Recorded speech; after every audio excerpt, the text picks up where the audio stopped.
This immigration issue is being used to divide the people. It's either you love ICE or you hate ICE and you're some radical Antifa terrorist. Constitutional principles that people claim to care about don't seem to matter anymore. Until we get to the point where we are actively defending our community members from being kidnapped, whether it's about ICE or forced vaccinations or whatever, they're going to keep doing it. We know that the way society organizes itself is incorrect, is immoral fundamentally, but how do we go about creating conscious community and organizing around voluntarist principles? This short mini documentary, it's 7-8 minutes long, is an invitation to say, what if we all took that collective energy and put it into building our own visions? And my vision is what I call Liberation 2030. The world of 2030 described by the World Economic Forum is a world where technocrats centrally plan every aspect of society.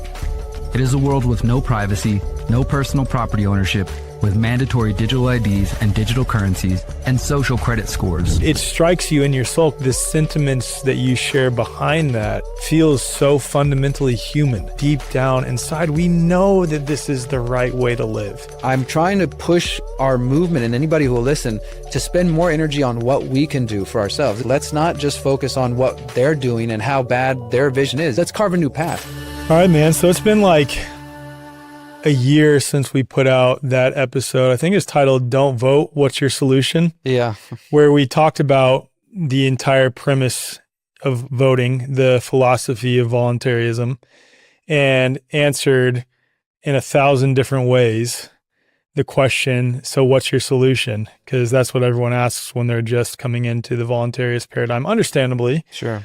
Right. But then also a lot of people ask it in a very snarky way, like, oh, if you don't vote, so what's your solution? And I think you and I and several others, but I really got to give you credit, man. You've been on the forefront of the voluntarist paradigm for quite some time now and have been speaking out about how Trump is this sort of false hero that is misleading a lot of otherwise freedom-oriented people. And we're coming from that frame of mind when we had that discussion during that episode. And I think we got a lot of positive feedback, but then also a lot of people who, not just because of that episode, but because of our general stance, sort of ostracized us that also themselves claim to be freedom-oriented, whether it's people who are just supporters on social media of the larger freedom movement, which that term has sort of lost all meaning at this point anyway, or influencers, so to speak, or other activists or thought leaders, whatever term you want to use there,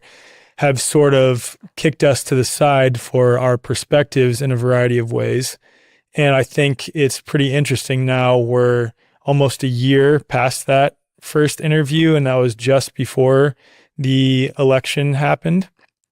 And I think it'd be good to just give an updated perspective on everything and share some updates on the sort of landscape that we see politically. Yeah. I mean, wow, where to start, right? It's hard not to start with, I told you so. But I'll just get that out of the way and allow that ego moment to exist there of, to be real, as we were saying a few moments ago, it's hard to not take that stance. And I only say that because as somebody like you, and I imagine everybody listening to this, who cares about the future of humanity, it's frustrating to see things that appear so obvious, as we sat here a year ago and talked about right before the election.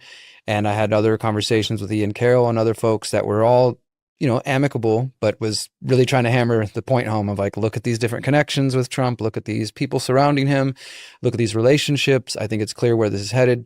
And again, I can't fault people for wanting to have hope in some things, but I think it's also part of our human spiritual journey to let go of the systems that aren't serving us and to be willing to wash our hands of things at a certain point, because otherwise we just keep doing the same thing over and over. So yeah, it's there's a little bit of told you so, but it's really more just frustration because I deeply care about where humanity is headed, but also the United States. I'm born in the US, born here in Texas.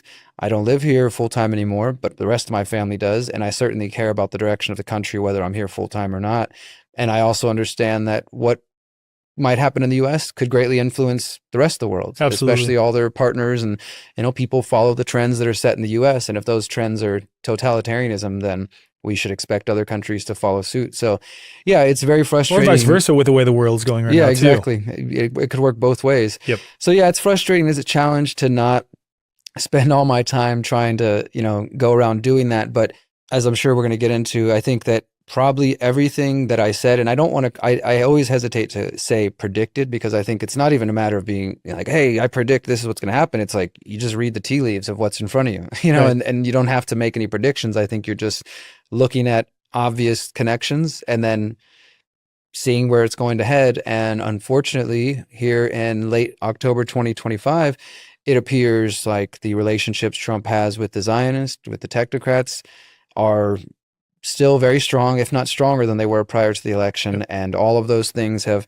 come out front and center. And I think that this Maha movement has largely been betrayed. I mean, there's a few things we could point to that, maybe a deeper discussion on vaccines has been brought about just by Kennedy being there. But I think overall, the things people were hoping for haven't happened yet. And again, some people say, well, give them time. It's still 3 years or whatever. But I don't know. I still reserve my my skepticism. And yeah, for all the people who called us black-pilled or negative or doomer, I think that hopefully they're having moments of reflection. Unfortunately, it does seem like there's those who are having moments of reflection, but it does seem like there's also a big chunk of people who have dug their heels in even further.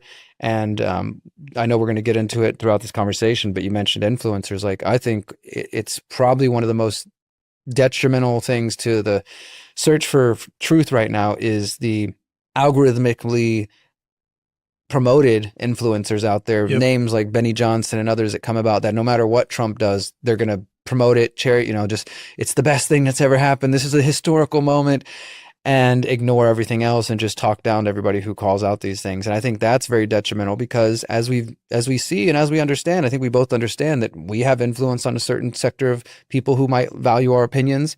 And when you have 5 million plus followers out there and you say everything Trump does is good, there's a certain crowd that's going to want to have their biases confirmed, and they're going to just champion that and cheer that. And so I think that's been very sad to see, and frustrating too, as well, as somebody like yourself who's trying to put a more balanced, nuanced message out there. There's something about our messages though, dude, and I would say there's a few others like us, where we offer a sort of third approach, because there's multiple false dilemmas happening. Obviously, the left and right dialectic is a complete false dilemma, but then there's a secondary false dilemma too, where it's statist or black-pilled anti-statist. Mm-hmm. Or like, they don't even self-profess as an anti-statist. It's more just like, oh, it's not left or right, but we're all screwed. Yeah. And that's what's commonly shared on platforms, primarily X, I would say. I think it's one of the worst for sure. It's one of the worst, right? Yeah. And like when we have a message like ours, which is, okay, we're anti-statist, we're pro-human, and we are incredibly optimistic about the future of humanity, because we know the innate power that we have as individuals, but also as a collective of individuals who are on the same page. Those messages, whether it's the algorithm or just the nature of people to latch onto something that is just very doom and gloom, that gives them an adrenaline rush, spikes their cortisol, I don't know what it is, but those are the types of messages that proliferate rather than ours.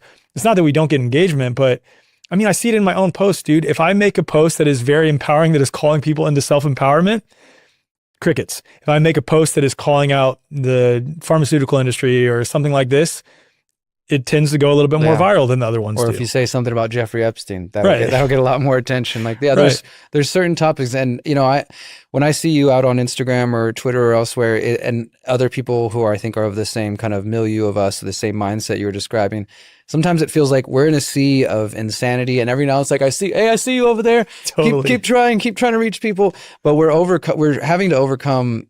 I don't even want to think it's just human nature, because I do think there's a certain element of humans are drawn to drama. Like, people, like, what's the whole thing with like stopping and looking at a car wreck, right? Like, we want to see, we want to stop. And so traffic always builds every time there's a wreck. People can't just drive right by. They have to look and see. And I think it's that same thing where people are drawn to what's the latest scandal of Epstein or this or that thing. And okay, building a garden, yeah, I guess that might be cool, but that's not really that appealing. That's not exciting. It doesn't trigger, that cortisol like you were talking about, and dopamine and all that stuff. And then now that we're at a point where it's been monetized because of the algorithm, and even terms like rage bait, it's not just clickbait, it's like rage bait, specific things that are out there that are just to upset people, even if they're not based in truth, or they have partial truth, or even if they're wholly truth. But the only purpose the person put them out there is because they know they're going to get clicks. Totally. They know they're going to get money out of it. And I think that is, it's been going on, for a decade now. The social media has become the big landscape. But I think I've noticed a noticeable difference in the last year or two of that type of content rising to the surface. Yeah, 100% agree with you.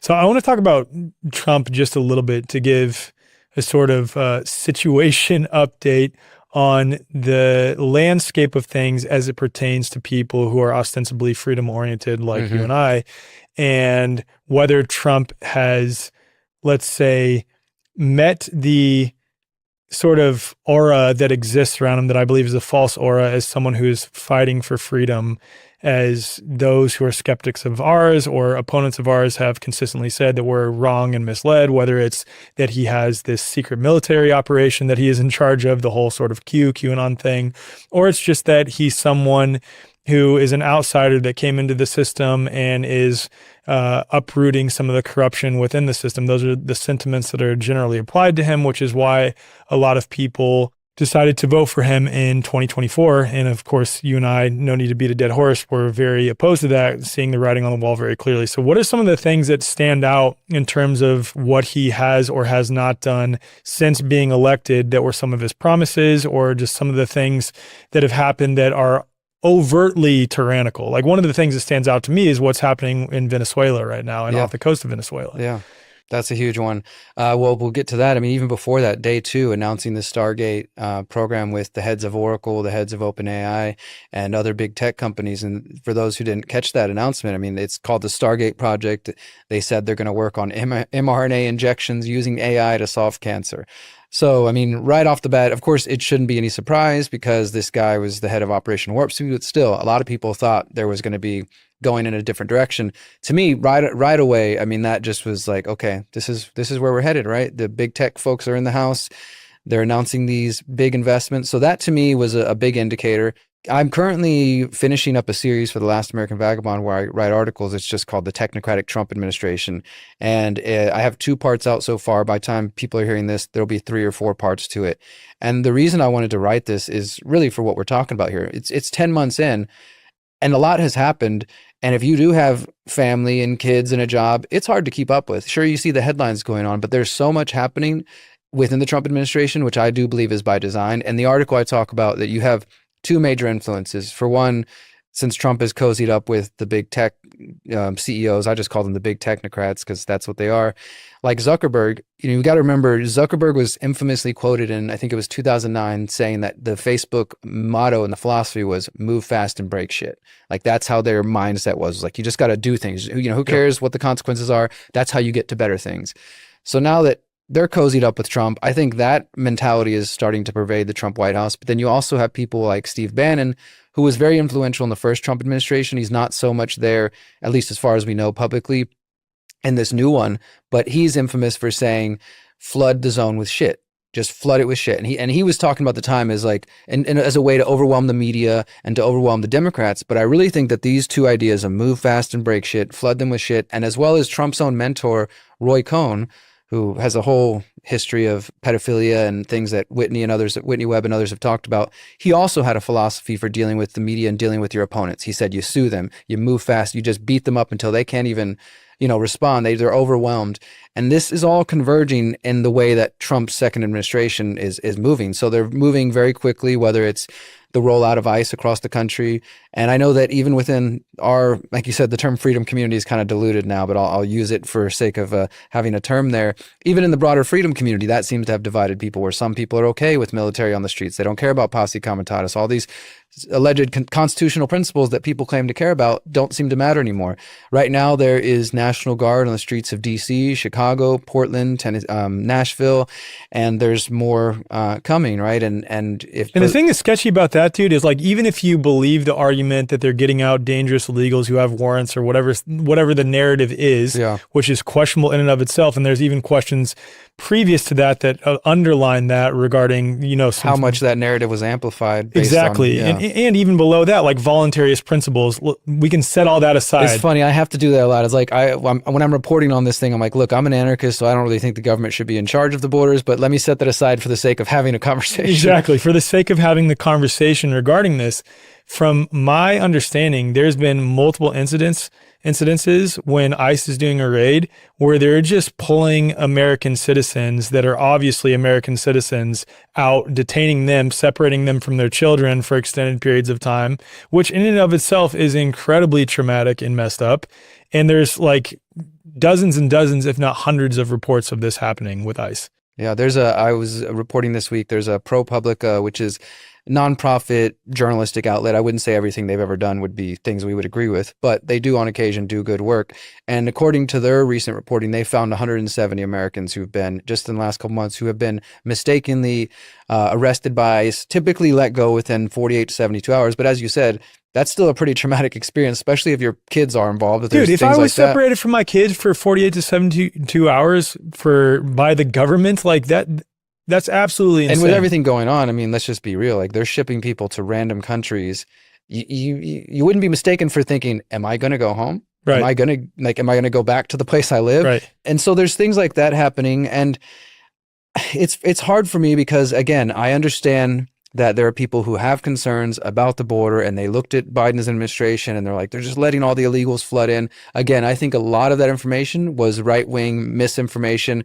This claim of 30 million, 40 million, none of that has ever been proven anywhere, not even 20 million. I would say maybe a couple million, but even that is questionable. There's some government reports that have said 2 to 3 million. That's the best I've been able to see. But I see claims thrown around 20 million, 30 million, 40 million. So in my mind, that kind of creates a unique problem where even if Trump was to ramp it up full scale further than what he's done, at best, they say they've deported, I think, 5,000 to 10,000 people. So they're nowhere near even 1 million. So there's no way to satisfy these people who've been convinced that there's 20 or 30 million illegals in the country. So the only thing that they will support is a full-on militarization police state, which is what I've been warning for years, that the immigration issue was going to be used. And it plays into what you're talking about in Venezuela that I want to touch on a moment, because it's also plays into digital ID, by the way, too. Exactly. Well, it's all of it. It's to me, it's the perfect issue. We've gotten past, for the moment, the biosecurity state, COVID and everything, the failed war on drugs. We thought that was done.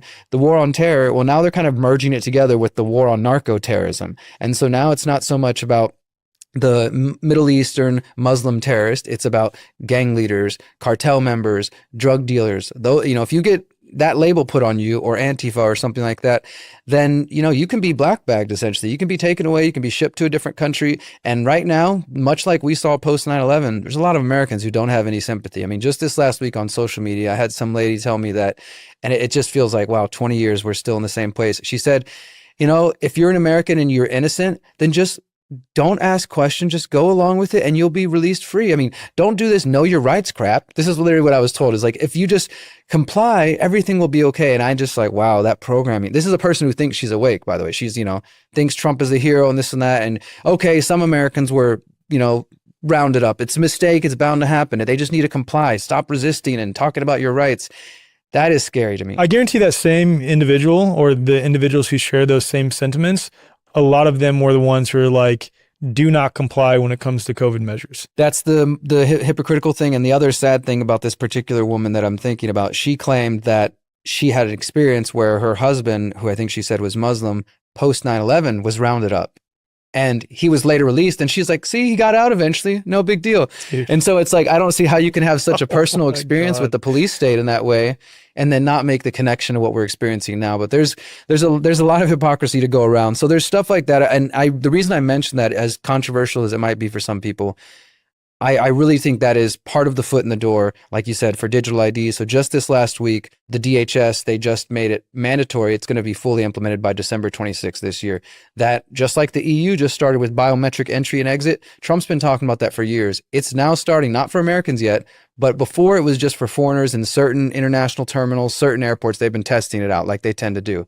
December 26, 2025, biometric entry, exit, face printing, fingerprinting, mandatory for all foreigners coming in and out of the U.S. So that's already, and of course they say this is to prevent fraud. It's to find, people with fraudulent documents, all this sort of stuff. So the immigration thing is being used as part of that. It won't be very long, I think, in Trump's term.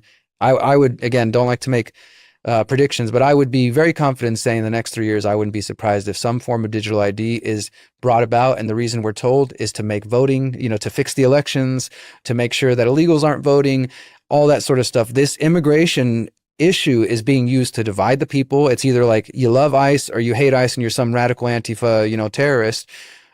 And it's also being used to militarize the streets, to erode due process and constitutional protections like posse comitatus, and just to get people more comfortable, I guess, with seeing that happen. Because this isn't just, yes, there are some Antifa people out there who, and I will admit, I have a certain sympathy for them because I have my anti-authoritarian tendencies. But if you're going to go out there and fight ICE in the streets, you should not be surprised if you get arrested. Like, right, and you're also like, you're if kind of you're gonna, stepping into that space. So, but that's not what everybody is doing, right, and that's so I think people see, like in places like Chicago, there's activists.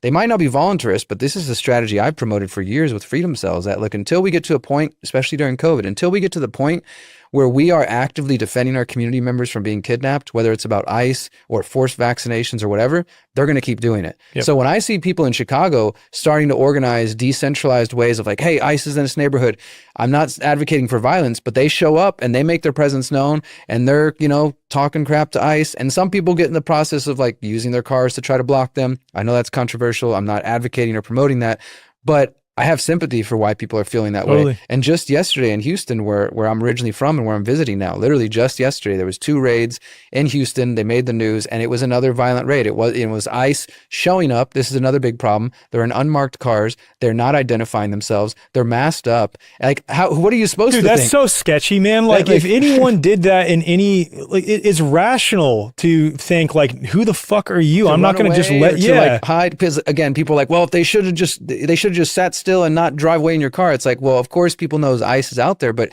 we've also seen stories even in the mainstream of people, criminals, not government criminals, just street criminals impersonating ICE. That's my point, because they right? know they can do that now. They know they can show them that, hey, I'm with ICE, immigration, and then scare people, steal all their stuff, and then run away. Exactly my point. So nobody knows what's going on. And so I just don't understand how people aren't, again, you can still be, what I've been telling people is like, look, you can be the most pro-border person and think that they're illegal, violent criminals do need to be deported. That was what Trump said in the beginning. And it's clearly going beyond that. It's not just the 100%. Violent people. They're going after people who've lived here for 35 years, have families, contributing, paying all their tax, doing all the stuff you're told. I'm not going to name names, but I know a few different people who own farms across the country who've had people working on their farms that were totally cool, rational people that have been deported by ICE. And that's what I'm saying. And so there's the crowd, there's the hardline crowd, I think, that's like, well, are they illegal? Who cares? Get them out of here. I don't care if they've been here for their whole lives and they never committed a crime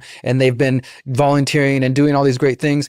It's like, there's that hardline. Then there's others who I've noticed in the last couple of weeks who are starting to be like, okay, I think Trump's doing more than what he claimed. He's not just going after the violent gang members. Now they're just going after the local maid who was a loved person in the community or whatever, like people who happen to have come illegally or didn't get their paperwork or have some situation and they've been here, never caused a problem, and now those people are being taken away. And so I think that people need to recognize that this isn't going to stop. I mean, there was another new report just came out this week from Drop Site News where they're finding that ICE and Border Patrol are walking around. It was inevitable this was going to happen. They're using facial recognition as they walk the streets to scan people's faces and then compare that to database of, are you legal? Are you here legal? And people are like, oh, great. They're using technology. It's a wonderful evolution of law enforcement, technology. But it's all of these things are part of this technocratic state that I've been warning about for years. And when you have this rollout of facial recognition that can see you everywhere you go, you combine that with the digital IDs that will tell you whether you're legal or not. There's not going to be very many free places to walk around. And for all the people who are cheering about this because they think it's keeping them safe from illegals or whatever, you need to really rethink that, because I think I know we're being played again. And it's, again, the drug war, this narco-terrorist stuff is the new post 9/11 Muslims, or it's the new COVID denier. It's just the next stage and kind of pushing people in this direction. So that's been a big thing of Trump's, campaign that he's been going on since he's come in office. Another one you mentioned is the Venezuela thing. By the time this episode comes out, I wouldn't be surprised if the U.S. has attacked Venezuela. Yeah, I wouldn't be surprised either. It is imminent. Like right now, there are, I think it's 3,500 Marines there as of the other day, dozens of jets. You got Black Hawks, you got nuclear powered subs. I mean, they're building their arsenal and putting it in Puerto Rico, putting it near the coast. Yeah. They're clearly preparing for things, and they've been bombing these random boats in the Caribbean that they claim are drug dealers without providing any evidence. Not even to the people. They claim they have some classified opinion that they shared with Congress, but Nobody's seen it. Nobody knows what. It's just like Bush and 9/11 all over Dude, it's again. wild seeing Pete Hegseth share that on Twitter. Like that he's so sure. Like, for example, some of the aftermath of some of these boats that have been blown up, he shares these long tweets where he's describing exactly how many of them were on the boat, exactly where they were from, exactly what type of narco-terrorists they were, what gang they were a part of. I'm like, dude, the odds that every single bit of that information is incredibly low, in my opinion. Like, I understand that we have like they have intelligence agencies that they have, they can get this They've information got info that from. we don't have. Sure. For sure. But dude, I do not buy for a second that in every single case they validated every one of those boats that they've blown up. I agree. And, we have a little bit of potential evidence of that. So I think at this point it's up to 10 or 11 boats that have been blown up. And they've said that the numbers of killed is somewhere between 50 and 60. This will probably be outdated by the time people hear this because it's happening more and more frequently. Yeah. But there was one just this last week where 2 people actually survived. And that was it's the first time that they said, okay, 2 of the alleged drug dealers survived. One of them was from Ecuador. Another was from, I think, Colombia. And it created this momentary, literally it lasted 24 to 48 hours, this momentary kind of legal limbo where, for one, we already know they're on shaky ground to drop bombs on random boats in the Caribbean because it's not anywhere near U.S. waters, it's international waters, all these sorts of legal questions that have been around since Bush and Obama started drone bombing people anywhere in the world. And now we have survivors. And so they weren't sure what to do. The U.S. kind of recognized, at least in that case, that they couldn't legally hold them. So they very quickly contacted their home countries and then sent them back. So far, they've said if they're going to hold them accountable in their home countries, we'll see what happens. But the point to me in that is that they recognize that what they're doing is not as legally sound as they might be pretending to believe. 100%. And they're like, okay, well, us starting to hold people hostage, that might be a line too far. So let's send them back home. But the big point on this whole thing is this alleged authority they have is the same authority that Obama claimed he had when he started drone bombing people in different parts of the world, where they said, if there's a terrorist out there that is a potential danger to America, we can bomb them anywhere in the world. It doesn't matter about their sovereignty, their national borders. We can bomb anybody we want because we say they're a threat to us. And what are the other countries going to do? Nothing, right? So Obama normalized that, including killing American citizens in other countries. And now Trump's I call this lately the baton of tyranny. This is the way they just keep passing it back and forth. So Bush set it into motion, Obama takes it, passes it on, and so on and so on. And of course, Trump during his first term, he got rid of the legal requirement where the military is supposed to report how many drone strikes they do and how many civilian deaths there are. So we don't even know how many Biden really dropped. He may have done more than Trump, but Trump seems to be outdoing himself in the first term based on what we know publicly. And so they're taking that same apparent legal justification to say, well, now it's the drug dealers bringing in fentanyl allegedly from Venezuela, even though there's not really the DEA's own report from March this year under the Trump administration said that Venezuela is not a major producer of drugs, cocaine or fentanyl, all the claims they're making. What is the reason then? Like, why do you think they want Venezuela so bad? Is it oil? Oil is definitely a big part of it, but also, they're trying to get a foothold in, there's definitely some geopolitical things. They're definitely the U.S. is trying to maintain a foothold in South America. Right now, The only president or leader that is friendly to Trump or the U.S. in general is, what's his name? Javier Milei in Argentina, who's his own which thing. is also a whole separate thing. Yeah, exactly. Of sending Kind of psyop how much money has been sent or is being sent to Argentina? The U.S. is bailing them out now after they just got another IMF billions. I can't remember what the exact. So yeah, so right now that's part of that where the U.S. is looking at the situation where we need another friendly leader in there.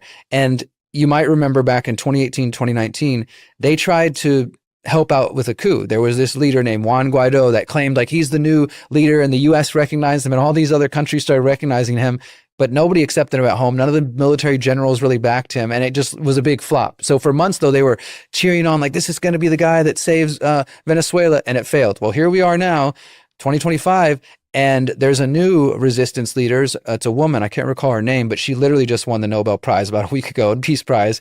So it's already the things are being set into place that this is the woman. She's resistance in Venezuela. And I believe she's going to be who they prop up if they do decide to go through with this regime change. And because that's what it's really about. It's about regime change. This is not about trying to stop drugs flow and getting to Americans and helping us out. This is about trying to install a puppet into a big country in South America so they can have another foothold. And I think there's probably also, you know, they want to just maintain that U.S. hegemony and influence down there. And the crazy thing to see is that just in the last week, President Maduro in Venezuela, which again, to anybody hearing this, especially any Venezuelans, this is not a defense of this guy. Like I support the people of Venezuela, not any of the presidential tyrants around the world. This guy, I'm sure, has his own corruption and own things going on, but I can guarantee you it's not good for Venezuelans if the U.S. goes and gets involved over there. But just this last week, the president is saying, and he doesn't speak much English, but he's speaking in English and saying, no war, no war. We only want peace. We only want peace. No more crazy war. No, like he's kind of at this point seeing that he's potentially the next Saddam, the next Gaddafi. And he's like, look, we don't want war. And a couple weeks ago, he was kind of being a little more bold and saying the Venezuelan people are ready to stand up if this happens and this. But now I think he realizes like they're getting all their boats lined up. It's becoming more and more imminent. And Marco Rubio, the neocons from the Bush era, are in Trump's administration. So it's like, it's not like Trump is any different. This is another point to me of like why people should be skeptical of him. The same political players and philosophies, for all Trump's sort of chaotic moves and he's a wild card or whatever, he's still bringing the same kind of agenda about the same people. So that's another big one for me is Venezuela, ICE, the cozying up with the big technocrats. Another couple that I'll mention briefly that I've touched on in my new series is, so Larry Ellison is the head of Oracle. He is right there with Trump when they're announcing the Stargate project. On day two. Larry Ellison's son, David Ellison, he owns Skydance Pictures, which just recently merged with Paramount, and now it's Paramount Skydance Corporation. So they own MTV, Comedy Central, CBS affiliate stations around the country, CBS News, a lot of big publications. Both of them are very outspoken, adamant Zionist and, friends of Israel. And so you're starting to see all these different technocrats that are allied with Trump they're going after the media, consolidating the media. Ellison is apparently part of the deal to make TikTok owned by the US, and he's going to be a part of that. So all these people who are favorable to Israel and who are technocrats in their own right, Oracle, their first customer was CIA from the very beginning. You can go back and find a 2002 New York Times piece that Ellison wrote post 9/11, where he was already calling for digital IDs back then, saying we need a digital database to track people. Unreal, so 20 years later, this guy's in the White House with Trump. Yeah. And, I could go on that these relationships, there's also attacks on the media that I think, again, kind of like the ICE thing, the freedom movement isn't quite taking the nuance that I think is necessary to understand what's happening. Just one brief example, Pete Hegseth announced in the last couple of weeks new rules for the Pentagon press corps. And it was essentially a loyalty pledge. It said, you got to sign this and agree to all this. And the big part that people had a problem with was that it said that the journalists who work in the Pentagon can't release information, even if it's unclassified, unless it's been approved by the Pentagon. And that's not journalism. Bro, that's insane. That's not journalism. That is insane. That is literally like... In some ways, I appreciate it because it's like state-sponsored media is now overt rather than covert. And what I mean by that, I don't appreciate it. But what my point is previous to that, we'd be lying if the CIA through Operation Mockingbird and these other projects that they have wasn't infiltrating all sides of the media. But now it's like overt. Just as the Department of Defense has now changed to the Department of War. It's like at least it's out in the open. At least it's out in the open. Exactly. Yeah, well, and so because of the point you're making, this is where I think some people are kind of getting a little bit, maybe just let me offer a different perspective. Because what I see happening is people are like, oh yeah, good. Screw the mainstream media. They lied about 9/11. They lied about COVID.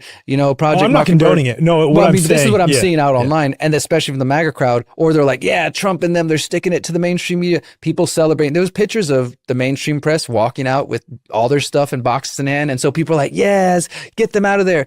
But what people need to understand is that every major story we know about, including what you mentioned with Operation Mockingbird, which was the infiltration of intelligence agencies and American media, where did those revelations come from? Corporate media. Yes. Where did we learn from MK Ultra about? From corporate media. These were leaks, these were congressional reports, but still, these came about from the mainstream media. And the reason I say that, look, we could argue, well, it was a purposeful leak, it was limited hangout. Sure. But at the end of the day, I think there's just this very narrow and black and white view that I tend to take personal as a journalist, as somebody who takes that title very seriously, even as an independent journalist, that people think all mainstream lies, all alternative good. But that's not how it works. Exactly. I mean, like there's 100%. literally hundreds, if not thousands of employees at the New York Times or at the Washington Post or at your local news station. And not all of them are CIA agents. Some of them are doing good work that you've never heard of. They're not influencers trying to be big people on social media. They're just out there doing actual, it might not be consequential, huge, front page stories, but those people are doing good work. And so I see people kind of painting with this broad brush of good. If anything bad that happens to the mainstream media is good for the people. But what I'm seeing is like, look, the fact that 60 outlets chose to walk out, nearly every single one, the only one who didn't walk out was One American News, because they're pretty much already beholden to Trump. Of course. So they all walk out, including Fox, Daily Caller, Washington Times, conservative news. They didn't sign it either. They were like, we're not going to. Pete Hegseth used to work for Fox News, and his own outlet was like, we're not signing this. So you can't argue, oh, that's just left-wing media and they don't want to, because they're liars. They all said, no thanks. We'll report on the Pentagon from outside if that's what it takes. Then within a couple of days, Hegseth and the Pentagon announced, we've got 60 new journalists who've agreed to sign the pledge. And it was like a couple of random bloggers from foreign countries, and then all the typical right-wing influencers. See, dude, this is my expect. problem. And this is where it could be incredibly dangerous to think along the lines that you're indicating, like, because I completely agree with you. It's like, if you take the mentality that mainstream media, all liars automatically, alternative media, all good automatically, that itself is incredibly dangerous, especially when the purveyors of this technocratic paradigm, this centralization of power, the tyranny that we're seeing looming right now, are aware that so many people have become skeptical of the mainstream media. Do you think that they're just going to sit back and allow the quote unquote alternative media to run rampant and say and spread the truth? They're trying to steer it. They're trying to direct it. I mean, exactly. This is exactly what it's about. I mean, just 2 weeks ago, maybe a month ago, WikiLeaks came out with a report. It was reported elsewhere that there's certain influencers that are getting paid $7,000 per post to post pro-Israel stuff. And then there was stuff about the left-wing too, the left-wing influencers promoting pro-Biden thing. Like this happens. People need to understand some of the things you're seeing out there in front of you, people are literally being paid to put out there. They don't even need to be an intelligence agent. They're just getting offered money. And for some people, they have no principles, so they'll post whatever if it means they're going to get a check. And so, yeah, that's exactly my concern is people celebrate, they have this new mandate, and because Hegseth tried to promote it as well, the media just wants to roam the halls of the Pentagon freely, and we're putting restrictions, and they don't like that, so they chose to say no. What the big thing was, because they're saying, what's the point of being in there if we can't communicate with anybody? That's always the job of journalists. And, on one hand, you could understand from a government perspective, you put on your status hat, their job is to try to restrict the flow of information. Of course. They don't want there to be leaks. They don't want there to be transparency. And the journalist's job is to develop sources and to talk to people. So you do that, you hang out at the Pentagon, you meet some officials, and they become friendly with you, and they might start sharing things privately to you. They're trying to prevent that. So this new pledge of no information coming out unless it's been approved is about trying to stifle that flow. Well, now they've announced they got a whole new slew of influencers who have agreed to sign the pledge. So anything coming out of the Pentagon from those journalists is going to be things that they've approved and that they want out. So, I mean, like you said, it's going from being covert, and this again is not a defense of the mainstream media and everything they've ever said. It's a defense of transparency and truth. And I think we need transparency. We need truth if liberty is going to thrive. In a society without transparency, liberty doesn't thrive. Amen, dude. So well said. And what I meant by I appreciate it is it's like, I appreciate that at least they're not lying now. They're being overt, that it's like, we only want state-sponsored media. You know what I mean? Yeah, exactly. At least that's out in the open now. My problem mainly is just that the people who are clapping like seals, like celebrating as if it's good for us or something. And I keep seeing the sort of thing where people have confused, and this is a bigger picture that I think us voluntarists understand, that people start to identify with the politicians, and they think that's like, so something that's good for Trump is good for me. So something that's good for the government is good for me. So yay, they're celebrating. We got rid of those media out of here, and people are like, awesome, awesome. That's not going to benefit you in any way. No, dude, I even caught myself in this conversation. I said we, and then I was like, wait, hold a second. It's not me. I'm not the one doing this. It's a tricky thing. Whenever I see that, when people are like in the comments saying that, I'm like, can you tell me who is this we? We're discussing. Exactly. Like, I am not a part of the state. Yeah, I didn't bomb anybody. I didn't authorize like bombs to go off in Venezuela and things like this. Like, it's crazy how much that self-identity sort of creeps in. And it's like, I do identify with the American people, but so many people that are of the American people automatically self-identify with the state itself. Yeah, I think we talked about this a little bit last year with Trump, but in a broader scope, like just politicians in general, where you criticize RFK or somebody for a policy they have or an idea they said or something they said, and people clearly take it personal. Yep. Like they're not just able to kind of separate that and say, okay, I hear what you're saying about this individual that I happen to like, and here's why I disagree with you. They feel personally attacked by it. And I think that is absolutely part of the programming. And it's not that there's not groups that we can choose to be a part of. Like you said, like you feel like you're a part of the American people. I just said us voluntarists because I feel like that's something I'm okay with. Freedom sells. Exactly. But when you find yourself saying, well, we had to go do this, and you're talking about the government, you're talking about the military, that's not you. Like, don't personalize that, because you didn't bomb anybody. You didn't kill anybody. You didn't extort people. You didn't do those things, you know, and it's important to pull that out of your mind, as silly or simple as it might seem, because that is part of the programming for sure. It is. It's absolutely part of the programming. Speaking of influencers, real quick, I thought this was really funny to reflect on. Remember, like, within the first, I don't know, week or 2 weeks, that a bunch of conservative influencers were flown out to the White House and given these Epstein binders. And then now the same people who are giving those people Epstein binders are coming out and saying that the whole Epstein thing was a technocracy. Isn't it wild, man? I mean, it's just... It's so funny. It's hilarious. I went to D.C., might have been early September, when there was a big press conference where they had some of the new victims coming out, and Thomas Massey was there, and Marjorie Taylor Greene, and some of these politicians. And I went there because I've been reporting on Epstein since 2016. I put out a documentary on Jeffrey Epstein, October 2018. I went to his house and filmed outside before he was ever arrested and became a household name. So again, for me, it's like I've been following the story for a long time. And even just to be at the point where there's a press conference with all the mainstream media, independent media, Ian was there. There was so many, it was a circus, and the Capitol building's right there. Even that was just like, wow, okay, this is still being covered up, but this has come a long way. Like, they can't ignore it to this point.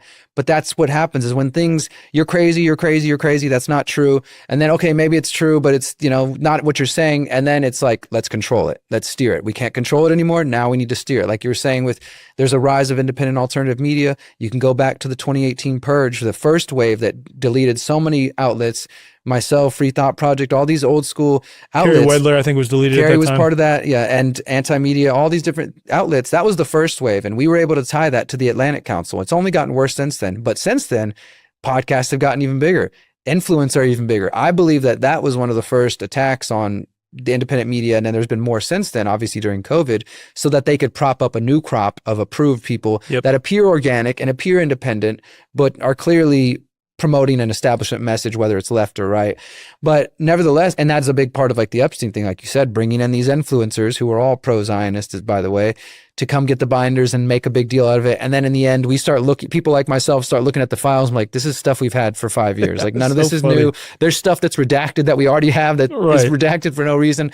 And then by now, of course, Kash Patel is like, no, there's no proof Epstein he killed himself. There's no evidence of otherwise. He didn't traffic to anybody. There's no evidence of that. Like, just completely flipping the script. And I don't get surprised by these things too often, but I am just really like, wow, like, it's that blatant. Like, they're just literally going to tell people something that we might not know the full details, but people's instincts tell them something isn't adding up here. And they're just trying to sell you bullshit and expecting you to accept it. I just think it's hilarious because they're trying to create the illusion that they're pro-transparency, pro-freedom, pro-justice within the first few weeks of the Trump administration being in office. And I actually said at that time, I was like, look, I think that the Trump administration is going to reveal some very low-hanging fruit, surface-level stuff that is going to get a lot of people to applaud them, be like, oh, they are pro-transparency. What's wild, though, is overwhelmingly, they haven't even done that. Yeah. Like, they've not even done that.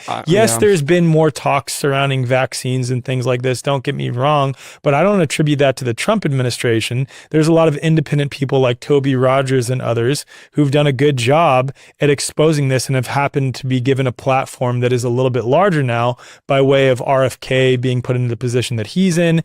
And again, I think that if there's any positive benefit, or I guess one of the primary positive benefits of RFK being put in that position, because I haven't seen any real world change associated with it, by the way, is that a lot of these conversations are now happening on a larger scale. Yeah. And at the same time, many of them still tend to be a little bit surface level for my liking, if I'm being totally honest. Well, and I think one of the points you said there is so important is that, again, people give the Trumps of the world or the Kash Patels or even the RFK the credit for this.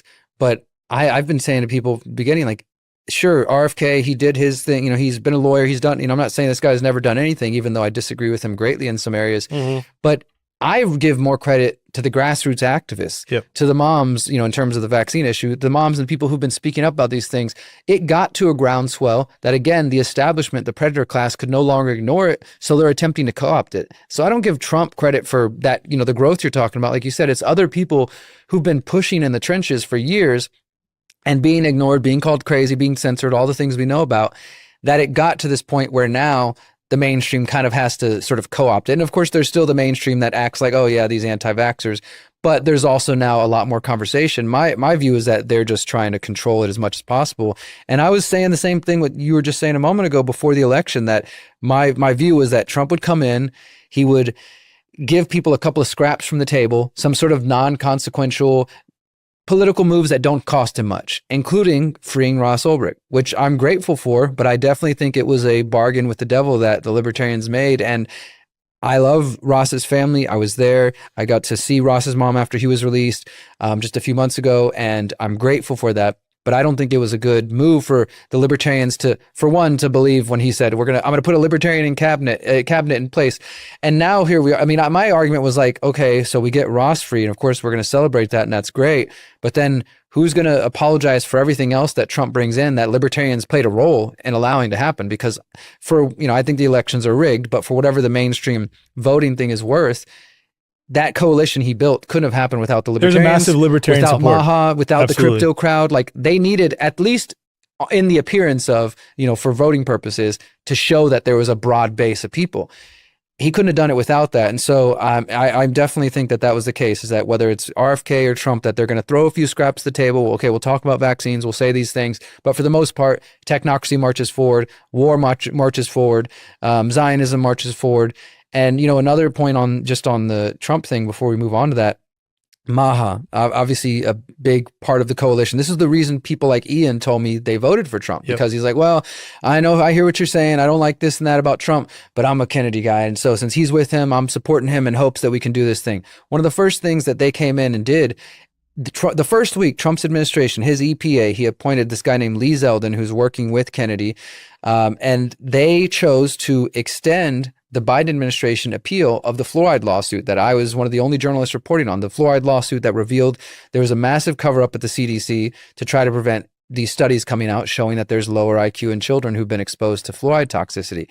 And if Trump is really about Maha, making, you know, America healthy again and all this stuff, they could have come in immediately and said, nope, we're not going to continue this appeal. We're going to let the court's decision stand, and we're going to let them move forward, and the EPA is going to have to ban fluoride. Instead, one of the last days he was in office, Biden or whoever was running his thing, they issued an appeal of that decision, and Trump came in and extended it, and they've continued it. And so they're fighting in court right now to overturn this federal court ruling, which said that fluoride was a toxin and that the EPA needed to do something about it. So they're actively fighting right now to keep fluoride in the water. So there's little things like that aren't making the headlines that to me just show that this whole Maha thing was a huge psyop as well. And you know, we could get into debates about whether Kennedy knew or he was playing a role. But I will say, when you see Trump and Kennedy and other officials, Dr. Oz standing with the head of Pfizer now and promising them billions of dollars, and you just praising Albert Bourla, how great it was and how great Warp Speed, and you see Kennedy just kind of stand. I mean, this guy looks like something happened. I mean, his soul doesn't look happy. I'll just say that. Like, 100%. And that's the face of a man, I think, who was compromised, whether it was from the beginning or, you know, he got in there and they had a talk with him and they're like, look, you're going to do what we want. We'll let you make a couple of moves, but this is what's happening. Totally. And then, of course, you got this guy named Jim O'Neill, who's an acolyte of Peter Thiel, right there in the HHS with him. So again, these people, these swamp creatures, as Trump loved to call them, are still there. He's working with them directly. And so to me, in my view, no matter which way you cut it, the growth of ICE and the militarization, the expansion of this drug war, narco, new war on terror propaganda, the failed Maha stuff, the growth of technocracy and Zionism, the lies about peace plans and all this kind of stuff. I mean, there's just no good reason, I think, to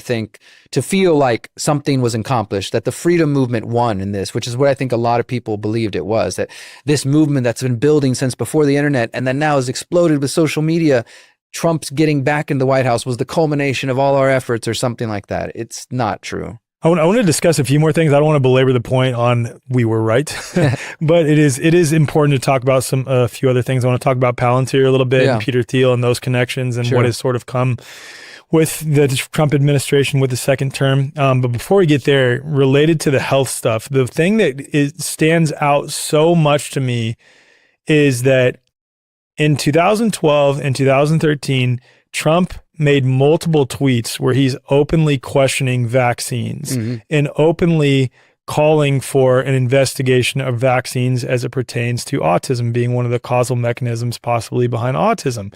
And he was openly discussing this back in 2012, 2013, maybe even before that. And for him to go from that to everything that happened with Operation Warp Speed, to nominating Scott Gottlieb as the commissioner of the FDA, who then went on to work for Pfizer, to giving Fauci a medal before leaving office, to standing on stage praising Albert Bourla, and then striking a new deal with Pfizer, to repeatedly praising the vaccine, calling himself the father of the COVID vaccine. He just got another one a couple of weeks ago. He literally, the White House announced he got his flu and COVID shot at the same time. Yeah, see, this is what I'm talking about. Like, the whole argument that I hear from people when they see that, who are still supporting Trump, the primary one that I see is that, oh, he's keeping his friends close, but enemies close. I'm tired of hearing that. I'm so sick of hearing that too. I'm like, what real world evidence is there that he's doing anything to initiate any sort of change and keeping his quote unquote enemies closer? How do you know that these aren't just his friends, literally just his friends? Yeah. Yeah, it's that one is, there's these common talking points, and I feel like they're either seeded by the CIA or it's just what people grab onto so they can kind of allow the cognitive dissonance to keep working in their brain and not have to face things that they're not ready for. But that one seems to be, it was last year, it was like you're just black-pilled. This year, it's, keep your friends close, enemies closer. I've seen that so many times. And like you said, I mean, to believe those sort of things, whether you're a Q person or just somebody else that kind of lives in the fantasy world, you have to ignore factual evidence that's right in front of us. Yep. Like, I can see him on a stage praising Albert Bourla. I can see that. I can see the White House doctor saying Trump got the COVID shot. I can hear him praising Warp Speed still. You have to ignore all these factual things that we know are true and instead believe that there's a secret plan behind the scenes. And the real reason he's working with these people is because he's, whatever. He goes into the whole fantasy. And I think that's really sad that some people are choosing that instead of facing uncomfortable truths. And I think we might have touched on this last year too, that what I've seen a lot of resistance to questioning Trump is because people then are afraid to take personal responsibility because they're like, well, look, I'll hear, maybe it is true, but if it's true, this was before the election, then it's going to be full on communism, because if Trump's not a hero, then, oh my God, we're screwed and all the bad things are going to happen. Instead of like, okay, maybe that is true. And maybe that means it's time for me to let go of this political idea that we're going to save ourselves that way. Maybe I need to start thinking about how I can take care of my own life, my own family. And that's more work. It's more energy, time, money, etc. And some people aren't ready to do that, don't want to do that. They would rather just keep believing somebody else is going to save them. And I think it's unfortunate because we need as much help as we can get. I'm still very much, there's people who are of the belief that we should stop worrying about waking people up and we should just focus on those of us who get it. Like John talks about this, John Bush talks about the remnant. And I've heard other people say this, like, those who get it, there's even like some biblical sort of, piece of it there. Those who get it, let's focus on cultivating the new world with them, right? And those who haven't seen it, it's too late or whatever. Maybe it's my own sort of emotional fault where I don't want to give up on people, even as much as they frustrate me.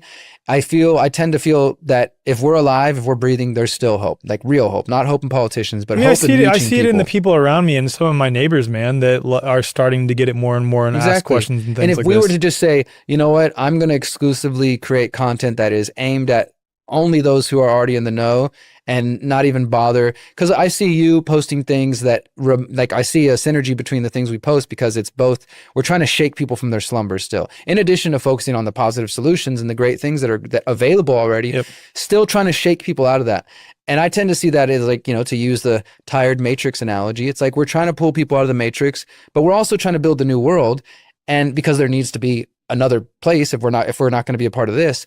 But I still find my role of like, okay, through journalism and content creation, trying to wake up those folks trapped in the Matrix. And as they start to come out of that, say, hey, come check out all the amazing things we're doing over here. Check out the way forward. Check out all this stuff. And that's just, we're not all going to take that role, but for me, it still feels valuable. Same. Maybe in the future, I will be like, all right, it's too late. Screw them. Like, we have to focus exclusively on just building because there's no saving these people. But it doesn't feel like we're there yet. And to me, it still feels valuable, as frustrating and challenging as it can be, to try to reach those people. And because I'm sure, like you as well, I do get the emails that tell me, you helped wake me up from Q. You helped me see through Trump because of your writing, because of this thing you did, this documentary, whatever. Just over the last year, dude. I've had people who voted for Trump. They're like, I see it now. And I've had a few just this last week comments saying like, hey, you helped me. You know, I didn't want to hear you before and I voted for him 3 times, but now it's obvious this and that. So there's still hope and there's still time for people to wake up and, you know, find their own truths.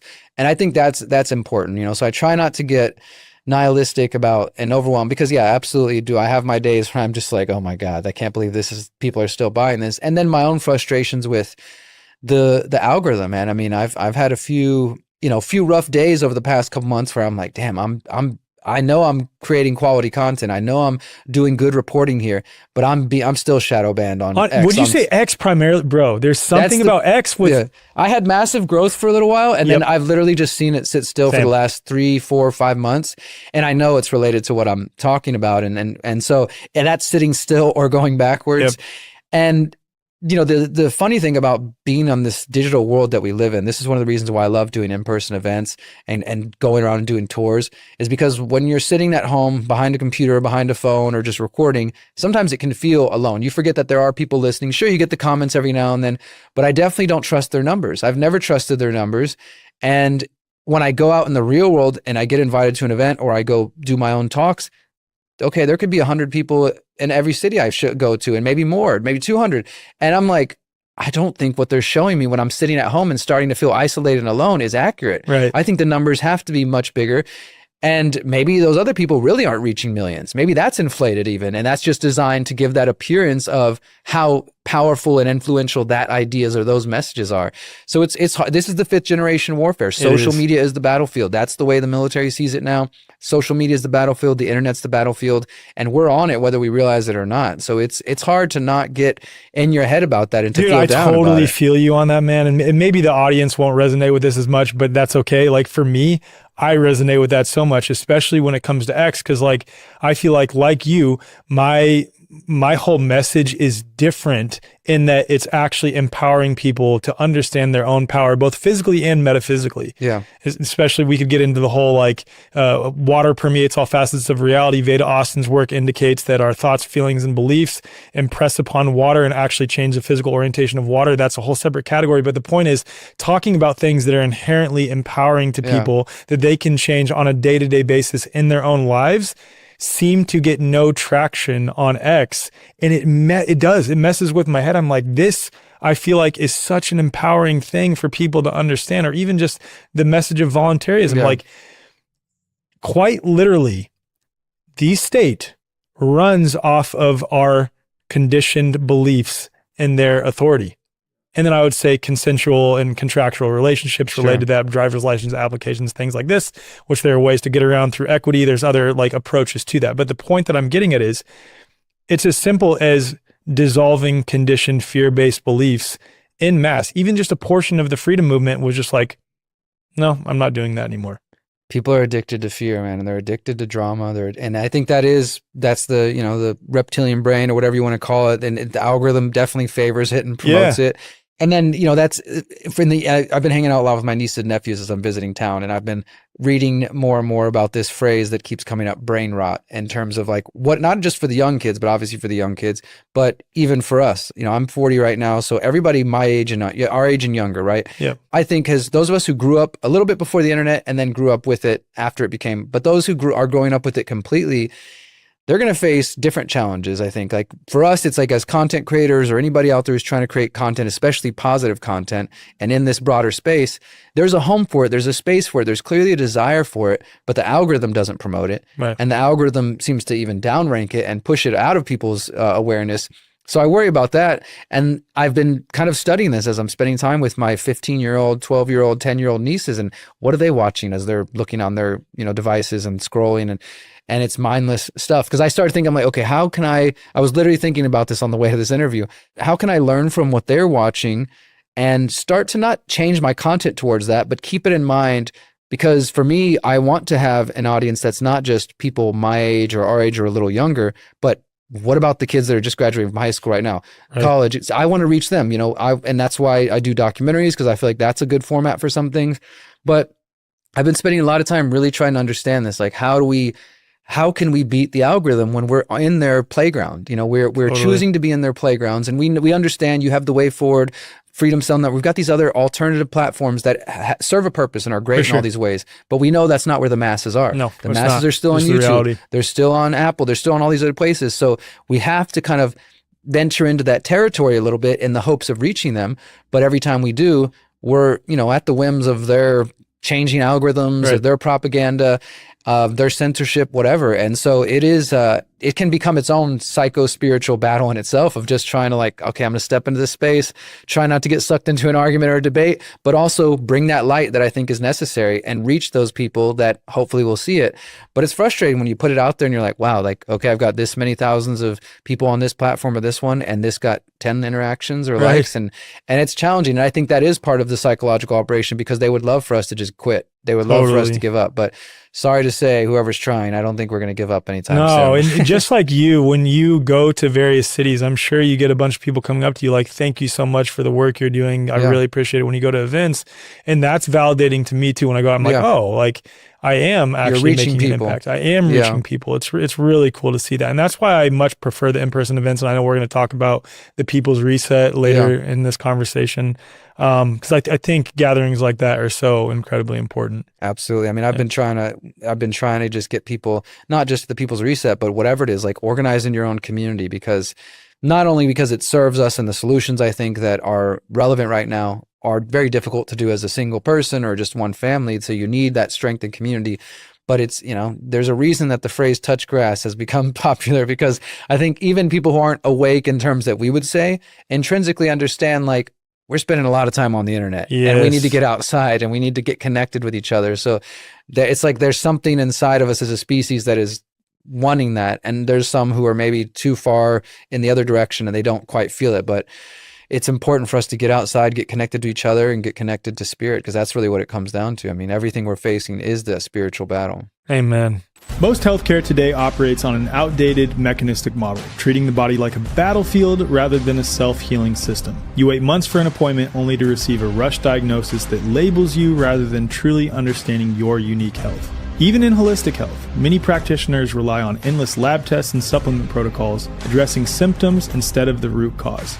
And the result? Another prescription or supplement regimen that merely suppresses or masks symptoms rather than facilitating true healing, whether the imbalance was physical, emotional, energetic, or a mix of all three.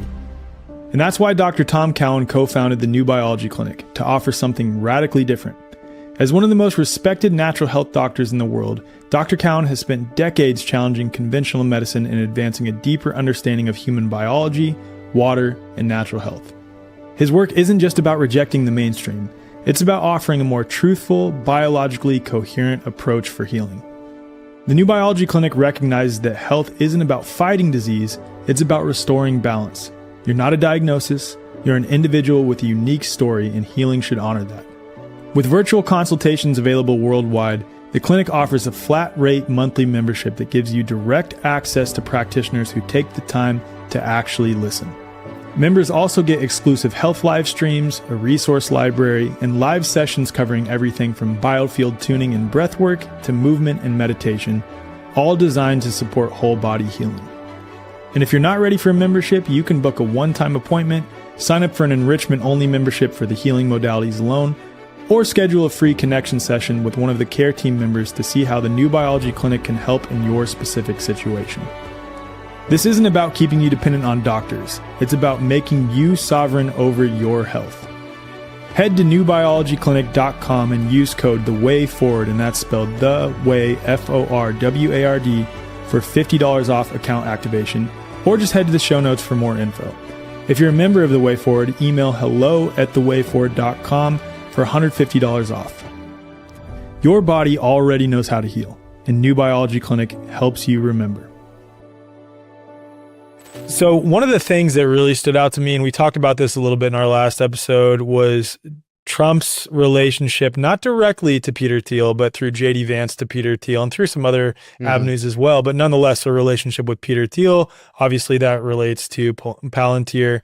Has there been any sort of updates or anything worth reporting related to that at all? Because that probably plays right into the digital infrastructure, digital ID, and things like this. I mean, everything we were talking about last year in terms of warning about that relationship is still relevant. There haven't been major revelations in terms of Peter Thiel taking on a bolder role, although, as I said, there's been at least a dozen of his acolytes. I think last year when I was talking to you, I was writing about people who were already kind of surrounding Trump and connected to Peter Thiel. But now, since Trump has actually chosen people, there's at least 15 to 20 people who have worked directly for Peter Thiel, worked for Palantir, or worked for one of Peter Thiel's funds that are now in different positions in the White House, including one person I think is worth mentioning. His name's Michael Krasios, very little known guy in our circles, but he's like the head of the Office of Science and Technology. He went to Bilderberg this year. He worked for Peter Thiel's firm. Yeah. Like, so there's people like that who are still in there.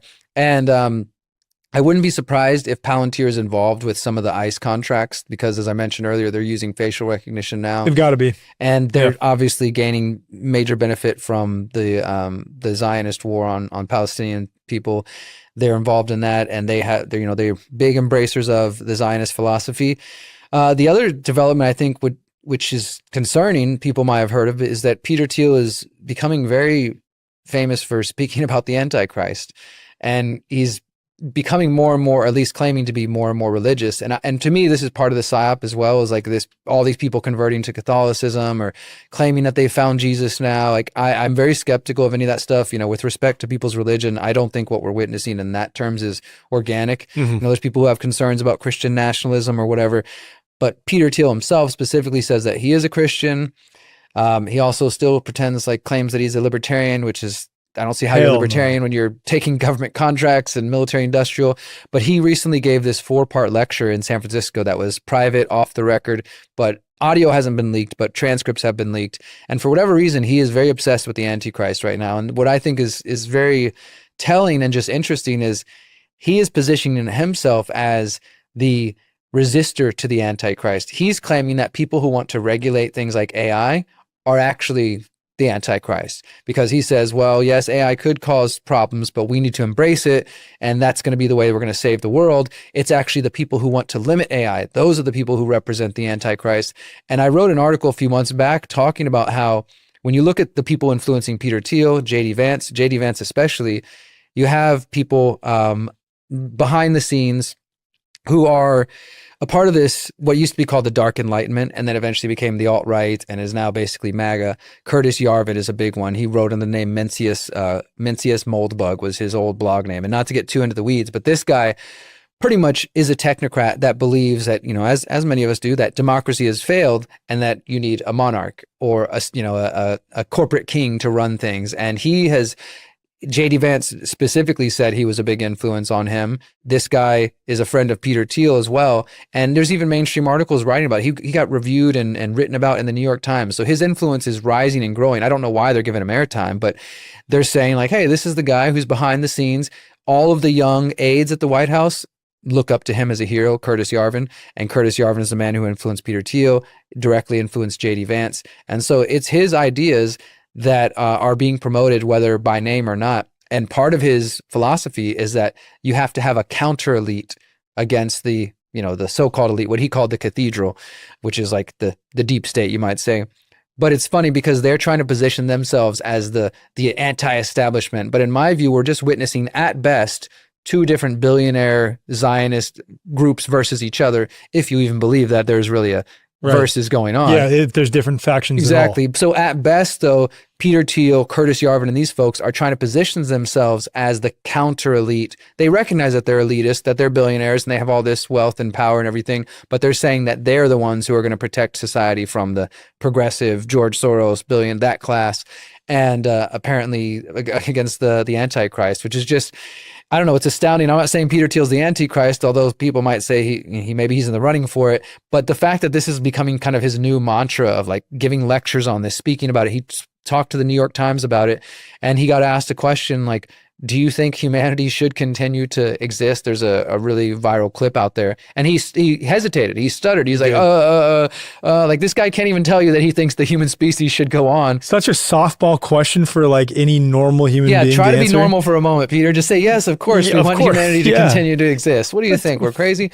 But that guy is out there giving lectures about the Antichrist, and his relationships, his companies, his acolytes are still deeply entrenched in the Trump administration. You brought up that he's taking influence, or he or JD Vance are taking influence from someone who talks about how we need a monarch or some sort of corporate king or something like that. Do you think that they're sort of propping up Trump as that, especially because there's a lot of sentiments being thrown out that he's going to run again, quote unquote, run again in 2028? Yeah. Which, if we're abiding by the supposed laws and regulations of how our government is supposed to operate, that's literally impossible. That's what the I think it's the 22nd Amendment that says the president can't run for a third term. Yeah. And I do believe that they're propping up Trump. Now, I'm not trying to, because there's this false dichotomy of people who are like, oh, you either got TDS or you've got Trump savior syndrome. Right. I'm just saying Trump is the puppet they're currently using. Yes. Maybe it won't end up being him. But at the same time, like you point out with this 2028 talk, which some people say, oh, Trump's just trolling. He just knows it triggers people. But even the fact that somebody thinks that's funny as a president, and I'm not saying like I have all these high hopes of the presidential office. Like we obviously see we don't have a lot of value in those things, but still it's supposed to hold a certain level of esteem, let's say in the normie world. And for a president to be like, even just trolling about violating the Constitution and finding a way to run again, I don't see how that doesn't just trip people up, but they just downplay it. Oh, he just knows that it makes headlines and clickbait. But again, Steve Bannon, just a week ago, he did an interview with The Economist. People can look it up, where he said, Trump is an imperfect divine tool. That's the language they're using. They're saying he is an imperfect tool. He's got, rough edges, but he is the divine tool that we have been handed now to run. And according to Steve Bannon, who again isn't directly connected to the White House as far as we know, but he claimed with his connections, he said, there's a plan that's being worked on right now. He's like, and we'll let you know whenever it's time. He's like, it's too early right now, but there is a plan to get Trump to run again. And one of the ideas they floated was that Trump would run as vice president to JD Vance or somebody, they would win, and then that person would resign, and then Trump would be president again, because but about a week ago, Trump said, oh, that idea is too cute. I wouldn't do that. It's too cute. It's too silly. So he claims he's not going to do that, but the people around him, Stephen Miller, Bannon, and others are saying that they're working on plans. And so, I mean, as crazy as it is, and I know every time MAGA hears that, they're just like, oh my God, you just got TDS. He's just trolling you. But the guy has posted AI images of him as the Pope, as himself as a king, as, all these different things. At what point do we get to okay, maybe he's not trolling. Maybe he really does have this desire. And even if he doesn't do it, he's also helping normalize that idea that there's even a pathway to do it. It should be rejected by people left, right, center, all across the board if they actually believed in the Constitution anyway, which I'm not a huge constitutionalist. It's got a lot of flaws. But if that's your sacred document, then everybody should be ready to say, no, we're not going to sell Trump 2028 hats. No, we're not going to even play into this idea because we know it's not going to happen. And instead, they just kind of are playing coy of like, oh, I might run again. A lot of people want me to run again. And it's just dangerous to me, man. It's the fact that those ideas are even being normalized in any kind of way is not setting a good precedent. This is a good segue into talking about the No Kings protest, because I have a lot of problems with the No Kings protest. Like, one is that the idea that this man is so influential in your life that you feel the need to go out and protest against him and sort of form a quasi identity surrounding another man is problematic. That's one piece. The second thing is, a lot of the people who are No Kings protesters were the same ones telling people to mask up and telling people to stay inside, to stay 6 feet apart. And then the third thing is, they'll say No Kings on one hand when, they're opposing Trump, but the moment we can get our quote unquote king into office, we're going to do that at our first chance for sure. Yeah. But I could also see, setting all three of those glaring problems aside, how if Trump is sort of pushing himself as this individual, propping himself up, or allowing the people around him or promoting the people around him who are propping up as this sort of like pseudo king figure. I mean, to be clear, like, you could say he was trolling and doing this, but it's also like, dude, come on. When he posted that video of himself. That was an AI video of him in a fighter jet with a king crown on, which I thought was kind of funny because it's like, oh yeah, he's trolling, but at the same time, it's like that the Q crowd, which is still very large, or like the people who very clearly have Trump worship syndrome, which is still very large. Yeah. The MAGA crowd, they kind of want that. They want Trump. They love it. They love it. And they don't think of it as just trolling. They're like, no, we literally want, just like you're talking about with Steve Bannon, things like this, saying, no, we're working on some way for him to get back in. So it's like, I don't know. What is your take on the No Kings protest? Do you agree with the first three things I said first Absolutely, 100%. So I went to the June protest in Houston, and then I went to the one that just happened in October. I just happened to be in town both times and decided to go there. And I didn't go so much as a protester. I didn't have a sign in my hand or anything like that, although I definitely agreed with a lot of their concerns, but also had the same issues that you were mentioning there. But I went there as a journalist to interview people because I feel like I'm constantly like battling psyops from propaganda from both and all sides. Yeah. And the big propaganda coming out from the right side and the MAGA is just the entire movement is funded by George Soros. The entire movement is funded by billionaires.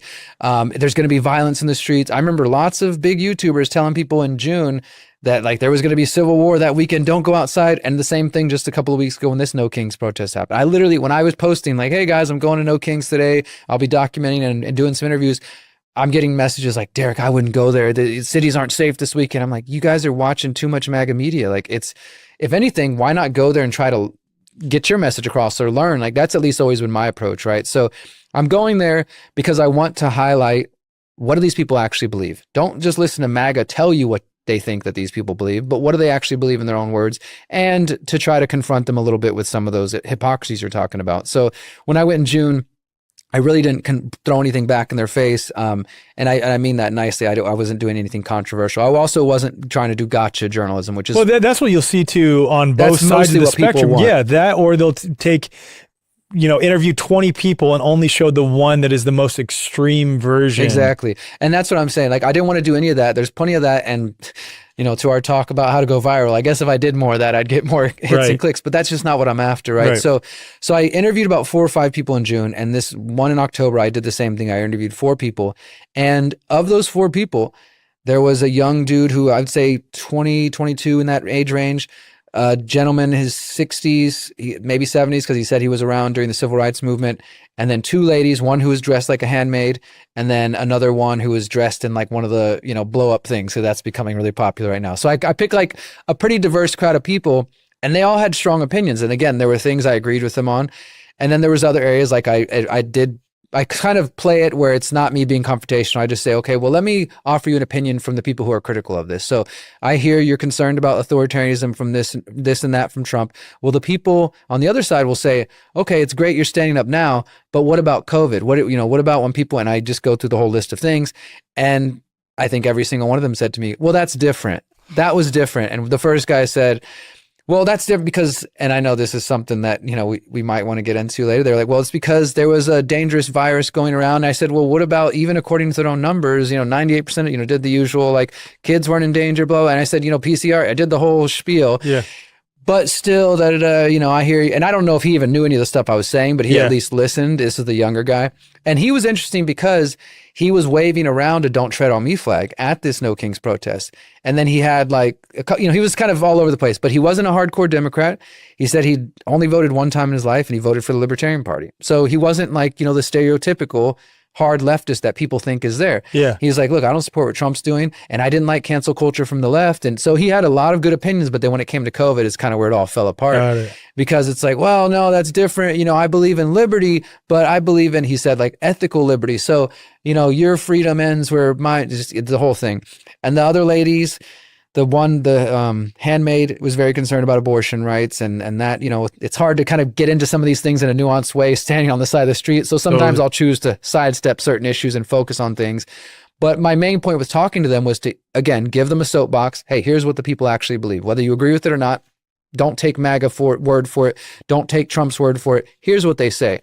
And then I would bring them to a point of what I mentioned a couple of moments ago about how, well, all the powers Trump has right now were given to him by Obama, and they were given to him by Bush. And I talked about the Venezuelan boats and how Obama was drone bombing people in the Middle East and how these are the same powers. So do you think that that the politics is really going to save? And ultimately, they all still are kind of in that paradigm. So my brief assessment of that would be well-intentioned people, which tends to be what goes to protest. They felt motivated to come out in the streets. They weren't being paid by anybody. There's this whole sentiment that every one of these people are just paid protesters. Yes, George Soros and these billionaires donate to all kinds of causes, but there's this huge disconnect. And there's like these spreadsheets, screenshots I've been seeing going around on Twitter and elsewhere, where it's just a screenshot of like, it says Soros, Rockefeller, and it's a bunch of numbers. There's no links to any sources or anything. It's just like, yep, these are the numbers. And they claim $294 million was given to this No King protest. I did a video last week about this. You actually look at it. George Soros gave this million to this group, and then those groups were listed as partners on the No Kings website. Nothing that directly says this money went to the No Kings protest. But it's a catchy headline for MAGA to go out there and say, this whole thing is funded by George Soros to the tune of $300 million. Antifa, it's going to be violent everywhere. There was no violence anywhere in the US when that happened, to their credit. And then MAGA just switched to like, oh, it's just a bunch of old white people, so they switched tactics. First, it's like, it's funded by billionaires. It's going to be violent. Stay away, get out the military. Then it's like, oh, never mind. Look at these stupid old white people protesting. Like, don't take them seriously. And I think that's what I have a problem with, because during COVID, I was on the streets with mostly MAGA people. And I definitely didn't agree with them about Trump. I was getting invited to speak at rallies, and I was telling them, I don't agree with you guys on Trump, but I'm with you on everything happening with the lockdowns and all this stuff. And now I'm out there with the No Kings people, documenting, but also kind of sympathetic to their cause, but also like, I'm not with you on a whole bunch of the other stuff. You guys are there. So well-intentioned people who still have their left-right paradigm glasses on and are still kind of trapped in that ultimately. I mean, that's really what I see it as. And maybe some of them will really wake up, but when I was trying to softball, bring it to them about like, yeah, but don't you see how both parties kind of play? They're still just like, well, I guess both parties are capable of authoritarianism, but Trump's president right now. And so, they're just still in that kind of view. Dude, I really appreciate what you're doing though, because you're one of the few true journalists out there. Like, you're not trying to adhere to a certain narrative or paradigm or frame people in a certain way. You're just doing journalism. Yeah, and I love talking to people. I've been trying to get back to man on the street interviews because it's something I learned from a friend early on in my activism, and he was quite good at it and showed me like the way to use the trivium and to use nonviolent communication and to help bring people to conclusions without trying to make them look like a fool. Now that might happen just by the nature of what they believe in, but that was never the purpose. And so I do enjoy that. And I think in terms of content, people gain a lot out of that instead of it just being like an angry yelling in the streets. And I have no interest in that. I've been to enough protests where this side and this side are screaming and fighting. And I don't want to, that's boring, sitting there with a camera, just watching people fight in the streets and uploading that. I'd rather talk to people and try to see where we can find that common ground. The last question I asked every single one of those people was, because each of them did speak to in their own way of like wanting the country to be united again. It's like feeling the division. And so the last question I would ask each of them, it's like, okay, well, speaking to that unity that you say you want to see, what would you say to a Trump supporter who's listening to this right now? What can you say to them? Not just F off, but like, what can you say to them to try to understand where they're coming from and the things that they believe are going on? And, they did say some poignant things. If people are interested, they can find those interviews at theconsciousresistance.com. Yeah, we'll show that. I'll give you the links. Because I think to me, that's the way we're going to be able to grow. I don't, again, identify with either of the sides. And if I was to go to a MAGA protest and do the same thing, I'd find just as many things to disagree and some things to agree on as well. But if I can use my camera and my own thought process to kind of plant some seeds, because that's all it really is at the end of the day, is just planting a seed in this person's mind. Maybe they'll think about this later as they see. A few of them seem like they were right there when I was like, look, but don't you see they're all the same on militarism, on Zionism, they're the same on surveillance, war. Some of them were right there, but then they'd but I'm still going to vote for these guys. So I think that's all we can really do is try to bring these ideas to people's attention, because for the most part, that's what, as we know, that's what we're shown. Left, right, vote, Democrat, Republican, the idea that there's something else. Okay, the one guy voted for a third party. At least he was looking a little outside of the box. But for the most part, the idea of doing anything else. In fact, the last guy I interviewed, the older gentleman who said he was there during the civil rights movement, I said, do you have hope that there's going to be a way around this? Some people think civil war is on the horizon. What do you think? And he's like, no, I think we can do this. He's like, because we're not a country that chooses violence. We're going to vote our way out of this. And I asked him, I said, do you think politics or violence is the only way? And he's like, I can't think of anything else to do. And then I kind of gave him a spiel about exit and build. But, like, that's just where people are. This is like, yeah, politics, violence. What else is there, right? That's where a lot of people's mindset and consciousness is right now. Dude, that's a perfect segue. You teed that up perfectly to watch your 8-minute video. So can you just share before we play this, like what this is? Yeah, absolutely. So this is called Liberation 2030, and it's actually based on an essay that I wrote in 2022 for The Last American Vagabond, which was called Welcome to 2030. I own land, live amongst like-minded people, and life has never been better. And it was my way of trying to take a spin on the infamous essay we all know, you will own nothing and be happy, that phrase that comes from, it was originally written by a Danish politician for the World Economic Forum and published in Forbes magazine.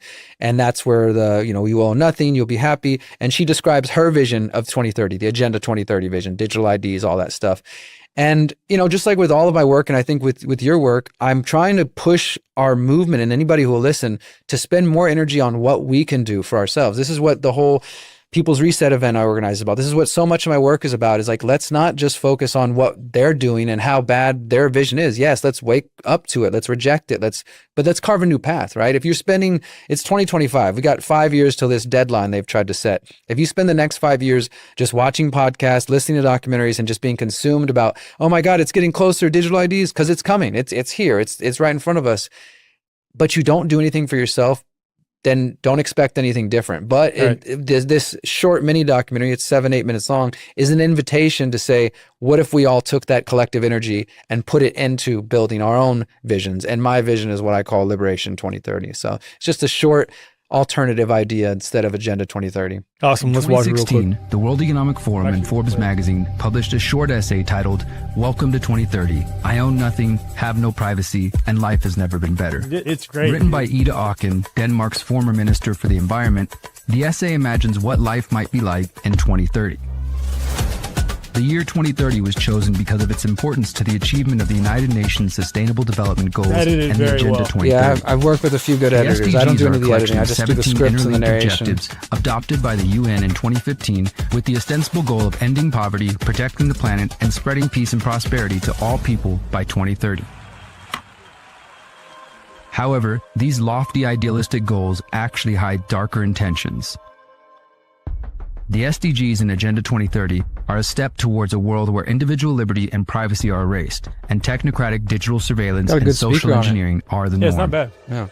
Although the essay is nearly a decade old, most people have become aware of it and the phrase, you will own nothing and be happy, since the World Economic Forum announced the Great Reset Agenda in June 2020. Now is the historical moment, the time, not only to fight severe virus, but to shape the system. Dude, it's such a perfect, Since that announcement, countless researchers, podcasters, and journalists have shared their concerns with the public in an attempt to avert the world described by this essay.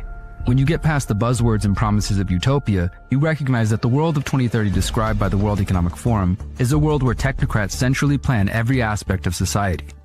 It is a world with no privacy, no personal property ownership, with mandatory digital IDs and digital currencies, and social credit scores. The essay makes this clear when it states, quote, everything you considered a product has now become a service, or, quote, in our city, we don't pay any rent because someone else is using our free space whenever we do not need it. My living room is used for business meetings when I'm not there. The author states that shopping has turned into choosing things to use, and sometimes she lets the algorithm do it for her because, quote, it knows my taste better than I do by now. Finally, she laments the people who do not live in our city, those we lost on the way, referring to the people who opted out of the smart cities and social credit scores to exit the cities to build so-called self-supplying communities. What the writer fails to understand is that millions of people are already choosing to exit the cities and build outside the digital dystopia planned for 2030. Even those who cannot or will not leave the cities are beginning to question what their future holds if they remain in the tightly controlled metroplexes. While most people likely do not agree with the vision put forth by the WEF, the UN, and their cartels, we cannot deny that these institutions are working night and day to achieve their 2030 agenda. They are working with hundreds of multinational corporations, nearly every major world government, and spending trillions of dollars to manifest this great reset of society. And while millions of people have woken up to this agenda, the vast majority are still spending their time being reactive and allowing these technocrats to manipulate their emotions and actions, and thus their lives. What if, instead of exclusively being reactionary, we put all of our energy into creating our own visions for 2030. If we know we reject the technocratic Great Reset and Agenda 2030, then we must spend time getting to know exactly what we are seeking to create. Instead of, you will own nothing and be happy in 2030, perhaps we can make it, you will be thriving and you will be fulfilled in 2030. The answer completely depends on every single one of us. The future generations are depending on us to build an alternative to the technocratic vision. Here's one alternative vision to the world of 2030. Welcome to 2030. I own land, live among like-minded people, and life has never been better. Welcome to my home. I own a couple of acres in an intentional community 1 hour outside of a major city. I live in a hempcrete home with my family and our pets. Together we live among dozens of other families and individuals who decided to get out of the concrete jungle and head for greener pastures. Every family owns their own land and their own home. The founders of our community bought the land and began recruiting members in the late 2010s as the surveillance grids became more obvious. Our community has built our own homes, roads, a network of trails, and a community center where we host educational workshops to teach others how to become independent from the grid. Speaking of the grid, some of our neighbors have been experimenting with free energy devices, while others are focused on solar and hydroelectric power. We are determined to be energy independent, especially after some governments began disconnecting the unvaccinated from the electric grid in 2026. Once food prices and inflation began to rise in 2025, we realized we needed to cut our dependence on the grocery stores. Most of the corporate stores require a digital ID to enter anyways, and our community members have opted out of that system. All of our homes are nestled within food forests producing fruits from around the world. The hundreds of trees we have planted the last few years shield our homes from the elements and allow for privacy. As you walk down the pathways, you also see many permaculture gardens producing veggies and herbs for cooking and medicine. Free-range kids are running in every direction, laughing and playing in the sun. The best part of our lives now is that we are not alone. We are one of thousands of communities which form an international network outside of the big cities and control grid. Our community is surrounded by several other like-minded communities, each with their own governance models, traditions, and norms. We often trade goods and services with our local neighbors, and some communities have begun establishing long-distance trade networks. Thankfully, in the late 2010s, a handful of forward-thinking individuals began establishing local freedom cells and circles, helping people network and find the community they were looking for. These groups laid the foundation for a movement which saw millions of people exiting from the grid and disobeying authoritarian mandates. Those cells eventually morphed into intentional communities and eco-villages united by respect for self-ownership and bodily autonomy. Together they form a decentralized network of networks which gives the people an option outside of the smart cities. They live different kinds of lives inside the city. While we chose to exit the cities, some folks stayed behind, convinced they could disrupt the move towards a technocratic police state. And in some cases, they were correct. The digital IDs were defeated, the authoritarian control removed, and human liberty flourishes, even in the concrete jungle. We've even partnered with some of the cities to help them implement permaculture operations to make the cities more food independent. In other cases, the agenda has continued to move forward, but the resistance grows every day. The ruling class underestimated the tenacity of the human spirit. As long as there is life, there is hope. This vision is my simple attempt at outlining what 2030 could be like.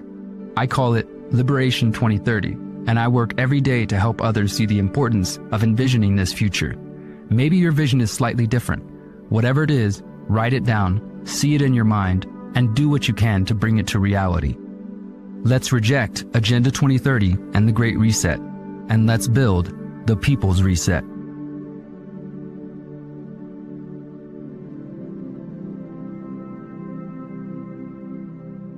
Dude, you did a great job. I'm excited Man. for people to see it. Man, that is... I actually started tearing up a little bit, Dude, man, I was about to because... tear up to that. I'll just tell you real quick before you go, that line where there's life is hope, it came from my grandmother who lived here in Austin and just passed away a couple years ago. And Oh, she used to tell wow. me that all the time. She's like, as long as there's life, there's still hope. Wow, man. Man, like... Because you watched that, obviously the video footage that was used, the stock video footage was incredible, but like the sentiments that you share behind that feels so fundamentally human. Like it strikes you in your soul because it's like, oh no, this is what it means to be human. And I think so many of us in the freedom movement that resonate with what you and I share, and even people outside of that, if they really sat down and thought about it, that's why I've always said, You could take someone who's a total normie and plop them at Confluence, plop them at the People's Reset, plop them at Music and Sky, plop them at Living Free Festival in Australia, and just leave them there for 3.5 days. And they'd be like, I get it. Yeah. I get it. Yeah. Because this is what it means to be human. And maybe that's not the path for everyone else, but this strikes you at your heart because it's like, this is what we're all longing for deep down inside. We know that this is the right way to live. We know deep down, man. And for me, it's like what comes up is so many of us can articulate the intricate details of what quote unquote they are trying to build. How many of us can articulate the intricate details and are focusing on the intricate details of what we are trying to build, whether it's individually, with our family, with our small group of friends, our community, or just the world at large. And I think if we all took an honest look at that, honest inventory of our thoughts, feelings, and beliefs, most of us would have to come to the conclusion that, yeah, I actually haven't really thought this out and am not oriented towards that on a day-to-day basis. And I'm getting distracted, or worse than that, I'm getting sucked into perpetually focusing on all the dark things that are happening. And we covered that at the beginning of this episode. It's important to be aware of it. I'm not going to like love and light and pretend those things aren't happening. We need to be aware, especially if we're interfacing with society in a variety of ways, right?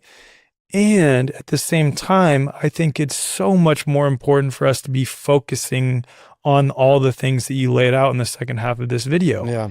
Yeah. You know, I think that we were talking about this earlier about just how the algorithm favors, and for whatever reason, the human mind is drawn to the drama, to the clickbait, the rage bait, and content like that, which now that's out on the internet, I'm hoping it does get a lot of attention, and I'm sending it around and encouraging not just my audience, but other content creators, journalists, influencers to take that mindset on and to start sharing those kind of ideas with their audiences. Because if we're only exclusively focused on what they are doing, and like you said, we're not spending the amount, like if you add up the amount of time you have with watching podcasts or obsessing over they, them, those, and then the amount of time you're putting into your own dreams, there might be a great disparity there for a lot of us. And I say that even for myself as somebody who is, everything that you just saw in that mini documentary are things that I'm doing in my life. I have land, I'm building community, everything. That's the vision that I'm aiming for and hoping by 2030 that, or sooner, that we'll be at that point.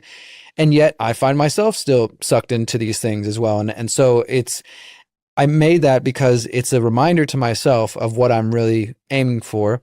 It's a hope and a prayer for other people that we need to put energy into that. And as I said in the piece, I think that most of the activism we see, most of the ways we live our life are very reactionary. You know, we're just reacting to what they are doing. They're doing this bad thing, so let's make a video about it. They're doing this bad thing, so let's go protest it. Obviously, spreading awareness matters. There's a time and a place to resist tyranny and protest. So I'm not saying don't ever do those things.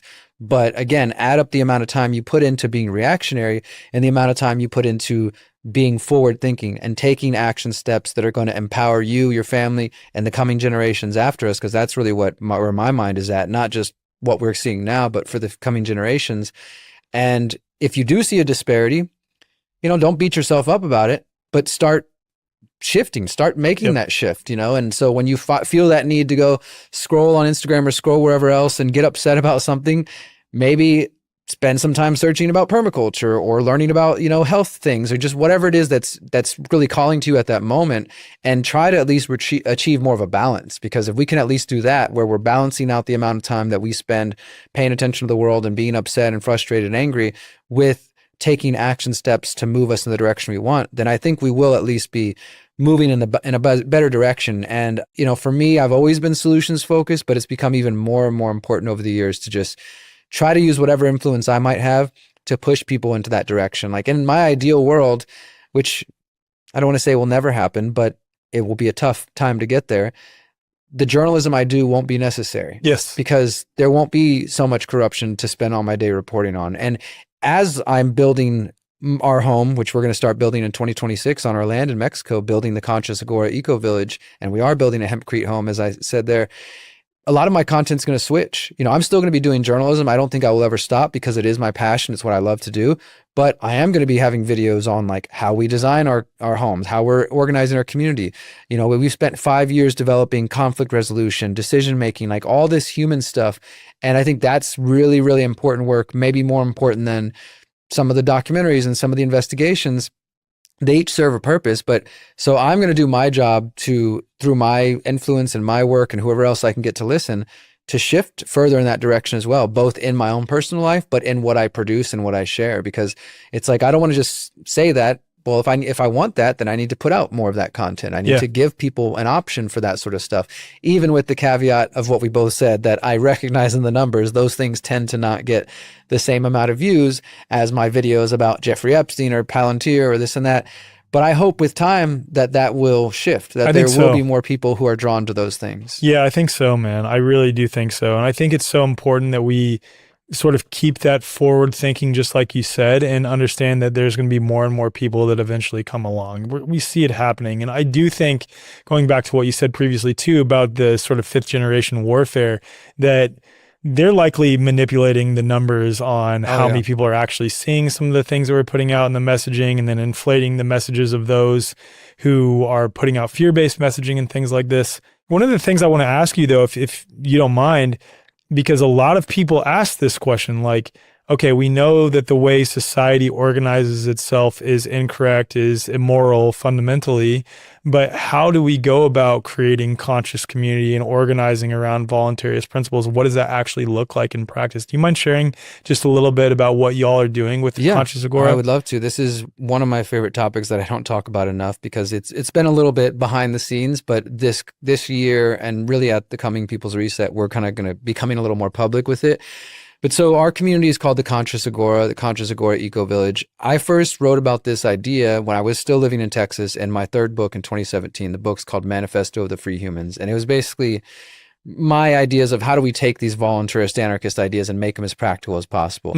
And the last section of the book focused on my vision of an ideal community, not to say, hey, this is how we're going to force everybody in the world to live, but this is how my vision of what a potential stateless society or community could look like. And it was based around 3 foundational principles. The root of it, of course, is individual liberty, sovereignty of the individual, self-ownership. That's like the cornerstone that everything must come back to.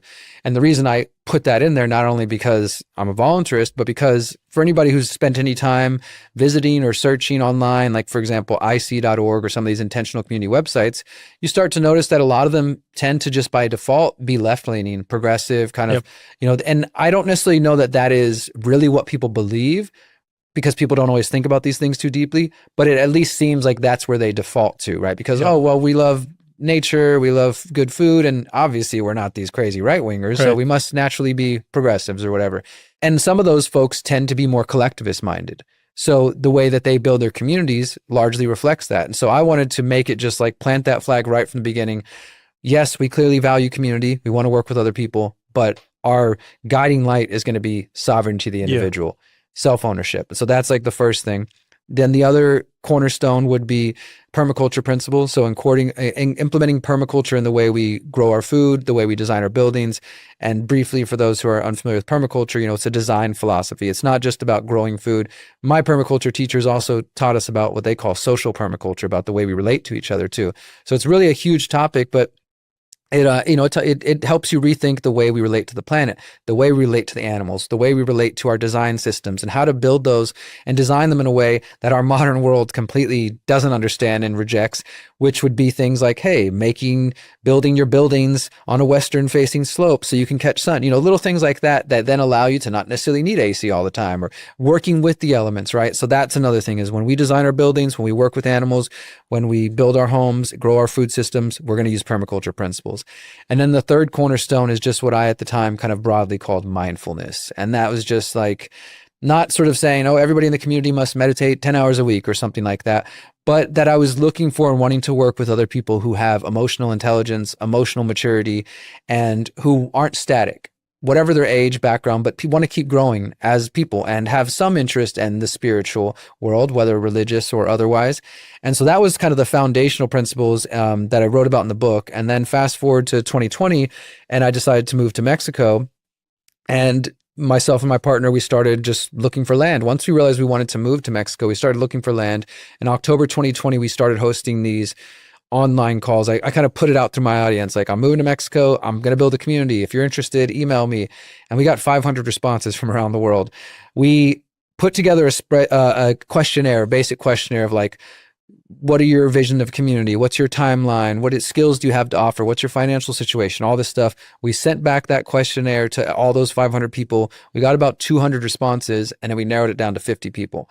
And then in October 2020, we started having these bi-weekly calls with these 50 people. And from October 2020 till we put the deposit down in May 2023, it just naturally went from 50 to 40 to 30 as we got to know each other, and also as the idea got more refined and more clear. And in that process, we were just looking for land all over the country and just still searching, visiting lots of intentional communities too, doing my journalistic thing, but asking them like, hey, how did you start? What went wrong? What would you do differently? All these sorts of things. We visited the oldest intentional community in Mexico. It's been there for 40 years. I got to interview the founders and ask them those questions. That's like, cool. What would you change? What would you do differently? And so we're reading books, but we're also just learning from experience, from my own activist experience, organizing on a community level. And yeah, then we eventually found the property where we live in Michoacan, in Morelia, which is where the People's Reset's at. We're like an hour and a half outside the city. We've got 23 acres. There's banana trees, avocados, limes, pears, pomegranate. This was all done before we even showed up. This is why we were like, oh my God, this is hard to pass up. It's already got drip lines installed. Yeah. It's nice and hilly. It's up elevation, water flowing on the property, all the wonderful things. And we kept looking, but eventually we were like, look, something brought us to this city. We'd never been there before. And I was telling you earlier, Miriam's family's from San Miguel. So we'd been to San Miguel. We'd never been to Morelia. It's only 2 hours away. A bunch of synchronicities. We end up being there. The first friend we made there, who's Mexican born and raised, his mom's a real estate agent. She showed us this, just everything like that. And so eventually we were like, look, we got brought here for this property. We need to just put all of our energy into this. And in that process of getting to know people, we eventually came to a group of 3 couples, us and then 2 others, that are what we call the founding family. And so we sort of, once the group went from 50 down to that 3 and we decided to put the deposit, we decided not to add anybody else yet. Like, let's focus on those core things. Okay, well, now that we've found the land and we've got our core group, let's start developing, what does it look to bring in new people? What does it look like to have people leave? What is our decision-making process going to be like? And what is our conflict resolution? And so we're using sociocracy for decision-making. We're using nonviolent communication to help with conflict resolution. We've spent a lot of time working on these ideas. And then last year, 2024, we kind of opened the membership up again. And we've had a vetting process over the last year. And since that point, four more couples have joined. So at the moment, there's 6 households that have joined, and there's 3 more who are currently in our vetting process, what we call the activators, that we're getting to know. And probably by January, February, they will have joined. And the goal is to have, at least in this first round, maybe in the future more, but essentially a freedom cell, 8 to 10 households, 8 to 10 homes. And we've got the land now. We paid it off earlier this year, which is an amazing feeling. So we officially own or are stewarding that piece of land. And we are now working on our design master plan for where the homes are going to go. And the prayer is that by November, December, the end of this year for sure, the master plan will be done, and pretty much early 2026, we're going to start building our homes. So it's epic, dude. It's been a journey, and that's 5 years. But I think this is what some people don't understand when it comes to building community. I saw this a lot during COVID because of the panic. Because Mexico was one of the only places that didn't have quarantines and shots and all that stuff, people were flying from all over the world if they could to get to Mexico. Yep. And I had people emailing me saying, we're retired dentists from Germany. We have $100,000. Can we join your community? It's like, we didn't even have land yet. And I told them, like, please don't say that to anybody. You're going to get scammed. You're going to get ripped off. And there was a lot of people who met at the People's Reset or met at some other event. And they're like, okay, we met at the Freedom event. You seem cool. Let's go buy land. 6 months later, they're suing each other, trying to untangle themselves. So we moved very slow and purposefully with this because I'm not a rich guy where I can just buy a bunch of land and then afford to have it be destroyed because of human things and then just go start over. So I'm like, we got to do this right. Yeah. So we've really taken our time. And so I think that if people are interested in this, and I've got some content out there about this, but my main, I guess, message in this front would be, take your time, know what you're looking for, just like with anything. Like, if you're real clear on what your vision is, then that helps you save time, because we knew from the beginning we wanted to build something new. Mm-hmm. We didn't want to join somebody else's community. There's nothing wrong with that, but we knew we had a very specific vision: mindfulness, permaculture, individual liberty. And like I said, the more I visited other communities and the more we got to know each other, we added some other tenets to that. Like we wanted to have a community, since we're in Mexico, that's integrated, that's not in a little bubble where we don't interact with locals, because especially where we're at, we're very rural up in the mountain. There's only 4 or 5 other people that live on that part of the mountain that are born and raised from there. Yeah. So for security you have purposes to form relationships. and for, benefiting everything, those relationships are necessary. We also made it clear, even in Mexico, where gun rights are a little different than in the US, that we believe in self-defense. And so these are things that became more and more clear, so that we're clear on what we want. So when potential new members come up, right away, they can see these are the principles we're about. This is what we stand for. If this doesn't jive with you, we hope you find the right place for you. That's voluntarism and common law, you could say, at its foundation. It's that, hey, here's the contract, here's the tenets of this community. And the more clear then we can save them time, they can save us time, instead of us like, okay, but you like freedom. There's this sort of general word, but what does that really mean, right? When you get down to it and you actually start talking, especially if you're thinking, in our community, we're not sharing households. Everybody's got their own plot, you own that house, you own that land, you do what you want, but then you also get the benefit of access to the fruit trees and access to the water and all that stuff. So we kind of have a sort of mixed situation. But if you're going to move in and be neighbors with people, then you need to take some more time to get to know them, instead of just like, well, we met at Confluence, so you seem cool, let's go buy land together, right? There's a little bit more involved in that. And in fact, this was a big divisive thing in a lot of intentional communities when COVID happened, because people have been living in communities for decades together, and all of a sudden COVID happened, and some of them were like, mask up, lockdown, only visitors who are vaccinated, and others were like, that's not going to work. And a lot of communities, just like all communities, there was divisions and separations. And we talked to some people who were living in community, and that they had some big situations to kind of deal with, as they realized some people were hyper freaked out by COVID and others were just like, come on, there's just nothing going on. So for us, having that self-ownership, bodily autonomy as like the core value, and we always say, we're trying to strike the balance between community and privacy. We are people who, I want to be able to enjoy the privacy of my own house and listen to my music as loud as I want. But I also want to know that I've got friendly neighbors who are aligned in values, that we can go build a garden together, or we can work on projects together. And so have that balance between those two things. How do you balance that out with, for example, resources like fruit trees? I'm sure you've gone over this. How, let's say you experience a situation where you bring in more families and there's one family that's like, has a lot more mouths to feed, or maybe they're a little bit more overweight. Maybe they really like that specific fruit, so they seem to be wanting to extract more from those specific trees that are growing. I know that's getting hyper specific, but just situations it's like this. The tragedy of the commons, right? Of like, how do you deal with they call it like the person who won't work, or the person who's going to eat more. We have had those conversations. And one thing I'll say about that is that it's important to understand, if you're trying to build something new, which is essentially what we're trying to do, we're trying to learn from previous communities, but I do think we have a very specific vision that differs in a lot of important ways, that we're never going to be able to answer every question perfectly beforehand, right? Totally. So the idea is that you put systems in place. So, because for example, I mentioned we're doing sociocracy for decision-making, we're doing NVC. We haven't had to use these tools at all, but we've taken training, because up to this point, our group has just got along naturally. We have conversations like, okay, we got to make a decision. Do we want to pay the neighbor to do this and that, whatever it may be. And we talk it out and we come to a conclusion. But inevitably, as we've learned from the book, Creating a Life Together is a great resource, but just from other people living in community, there will come a time when we're not going to be on the same page. Doesn't mean we'll be angry at each other, but we're not going to as easily be able to make decisions. And that's when you bring out, okay, we're struggling to make this decision. It's been a couple of days or a couple of weeks now. It's time for us to go into our sociocracy practice. And sociocracy is, there's a method to it, and it's not consensus where you debate and argue all day until everybody's 100% on the same page. And it's also not majority rule, like, okay, well, if you're wrong, sorry, we're doing it anyways. It's trying to find that. They describe it like you have circles, and in the middle you have your ideal perfect scenario. Like, we're going to paint a fence, and my ideal color is black, and some people want yellow and pink or whatever. Well, my black is my center. I could live with yellow, I could live with green, but pink is outside of my comfort zone, my zone of consent. So how do you get everybody through discussion to find that zone of consent where it's not maybe their first ideal choice, but it's still something they can live with? It's not something they're like, if we do that, I'm leaving the community, right? And so that's what we've put those systems in place. We've taken sociocracy training. We've done different things like that, so that when that inevitable moment comes up where there is conflict that we can't just resolve through dialogue, that we're going to resort to those systems. So if we do have a situation, as you described, where a family or an individual seems to be taking quite a bit. Thankfully, we have so many avocado trees. Avocados won't be the situation. Where we live, every avocado you eat is grown within 50 miles of where we live. Like So cool. that's the avocado country. How it should be everywhere. Yeah, but so if that situation comes about, which is a realistic situation when you have a mix of private property, which we believe in, and having some things held in common, right? Because like I said, that's the big selling point is we're telling people you're buying into a community, not just for your little plot, your half acre or quarter acre.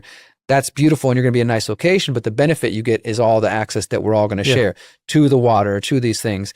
If somebody was to say start eating too many pomegranates or something and the trees are starting to empty out before everybody gets some of them, I think that we would sit down and we have a dialogue about it, and try to talk to that family or to that family member about their eating habits and how it's taking away from other people, and how do we come to a rationale? Do we need to buy more pomegranates so we can plant more of that so that there's enough for everybody? Is there a reason that you're eating more of this? Is, just really being willing to have those conversations. And I know that for some people, that's not necessarily a satisfactory answer, because when you're talking about building community or anything new, we could think of 100 scenarios where things could go wrong. No, dude, that is a satisfactory answer for me though, because are you familiar with like the Dunbar number? Yeah.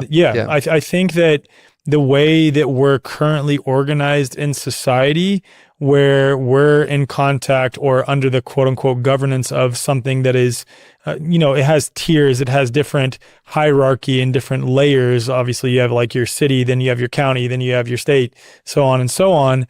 But we're supposed to be interacting with 150 people or less. And I think the Dunbar number is pointing to something that is accurate. Like when we were living in villages and things like this, and it's making it so where right now when two neighbors get in conflict, instead of just approaching each other and maybe having the rest of the neighborhood come together and let's talk about this, and let's come to a mutually agreed upon decision and really hear each other out, it's no, immediately go to court, immediately get some like state actor involved. That's another one of our tenets. We don't call the cops. Yeah, and that's as silly as that might sound, or as simple as that might sound, even when we're talking in the freedom community space. Without conversation, you might assume all your friends are rebels who would never call the cops until you really get down to it. And then you realize, oh my God, I'm living with somebody who that's their first instinct is to call the authorities, even though they claim they're this freedom person. So, I mean, I wouldn't say everybody in our community would label themselves anarchists, but principally they are. And I'm 40, my partner's in her early 30s. We've got people in their 40s, 50s, 60s, up to early 70s. So we're a multi-generational community. Cool. There's a couple families. And yeah, I mean, I think that you just need to really be able to, if you're interested in this or moving in this direction, or let's say you don't want to build a community, but you want to join one. My advice would be, does that community have an entry-exit process set in place? Which means, how do you come in? How do you join? What are the steps? And if you decide to leave, what does that look like? Do they have a decision-making process in place? Do they have conflict resolution in place? And I'm not saying if they don't have those things, run away, but I would be skeptical and I would inquire if they plan on working on those, because even some of my permaculture teachers, a really very brilliant woman who recently came to visit our land and give us a lot of advice, she's been doing permaculture and living in community for 20 plus years. When she saw our documents and went through it, she was impressed by them, because she said, she's like, for one, it was funny. She said she's never seen a community make one of their tenets, one of their prime kind of values, self-defense. Because again, she's coming from a background where a lot of leftists are like, oh, guns, this and that, we'll just call the cops. Yep. And we explained, her, I was like, that's very important to us. But she also said that even herself living in a community, they didn't do nonviolent communication training from the beginning. We're all old friends. Everything's okay, right? Until one day, one of the neighbors is pulling out a machete on the other and there's conflict. And now it's like, okay, maybe we should do some NVC training and so put those systems in place first. That doesn't mean you'll never have conflict. It doesn't mean that everybody will perfectly stick to those. But and we've all, of course, one of the good things I remember from the book, Creating a Life Together, good documents make good friends, especially in our community. A lot of people are very much like, oh man, that's too official. Like it feels like, I don't know, I don't want to sign something. But I think it's important. Like for one, you're putting your word down on saying like, I agree on these values. And so when people join, they're interested in joining our community, we send them documents of like, hey, here's everything that we're about. This is what you're agreeing to, which is just to participate in weekly calls. But then let's say they eventually join. Here's the amount of money you're paying. Here's what you agree to. These are all the sort of different values that we've agreed to. And again, you start thinking about all the questions you have to answer of like, okay, well, do we want to have a limit on how high people can build their homes? All this sort of stuff when you're trying to create your own thing from the ground up. And so we spend a lot of time on that. And with the caveat, I think the final thing on our agreement says anything not mentioned in here that arises, the community will come together to discuss, because you can't plan for everything ever. You just will never get anything done. But you put those structures in place so that when those conflicts do arise, and they will arise because we're human beings and there's going to be disagreement. So don't be a utopian kind of, oh, we're just going to live in perfect bliss forever. Let's aim for that, but let's also be realistic and have some systems set in place so that when something happens, okay, we all agreed on this. Let's go put that, we need a mediator now. Let's hire a mediator like we all agreed to if we couldn't come to, our own agreements, or let's use our sociocratic processes or whatever it may be. So you can't answer every question. You can't plan for everything to go wrong, but you can at least give yourself the tools that when that happens, you're in a better position than if not. I love that, dude. Most of you are already aware that our everyday devices are taking a real toll on human biology. Talking about our laptops, our tablets, our phones. Each one of these is hitting you with non-native EMFs, artificial light, excessive blue light, and constant screen flicker. And most of us are feeling the harmful effects whether we realize it or not. But there is a better option. Daylight Computer is actually solving all these problems at the root. And I had an awesome conversation with Tristan Scott from Daylight on episode 202, breaking all this down.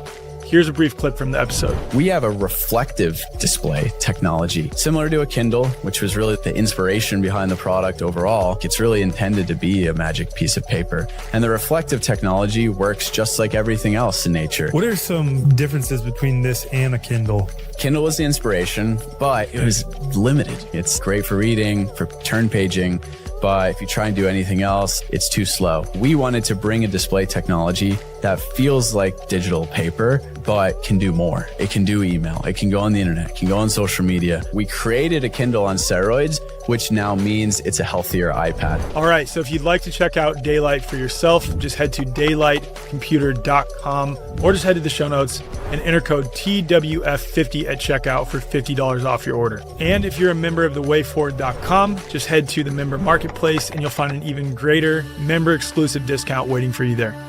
I have so many more questions on this, and I'll just ask one more because this could be a whole episode in and of itself, and maybe we'll have you back on to talk about this. Yeah, once it's further along, I'd love to share more with people. I would love to, man, because this is where I personally want to go. I'm so interested in this, and I know my wife does too, and we have so many friends that want to, and then there's just so many questions. Well, how do you handle this? How do you handle that? I think you definitely answered it in part in that you just have to handle it as they come, but I'm talking now on this question prior to even getting there. The one question that comes up for me is, when it comes to raising funds for a project like this, or let's say you have a situation where you have someone who's like, hey, I have $150K.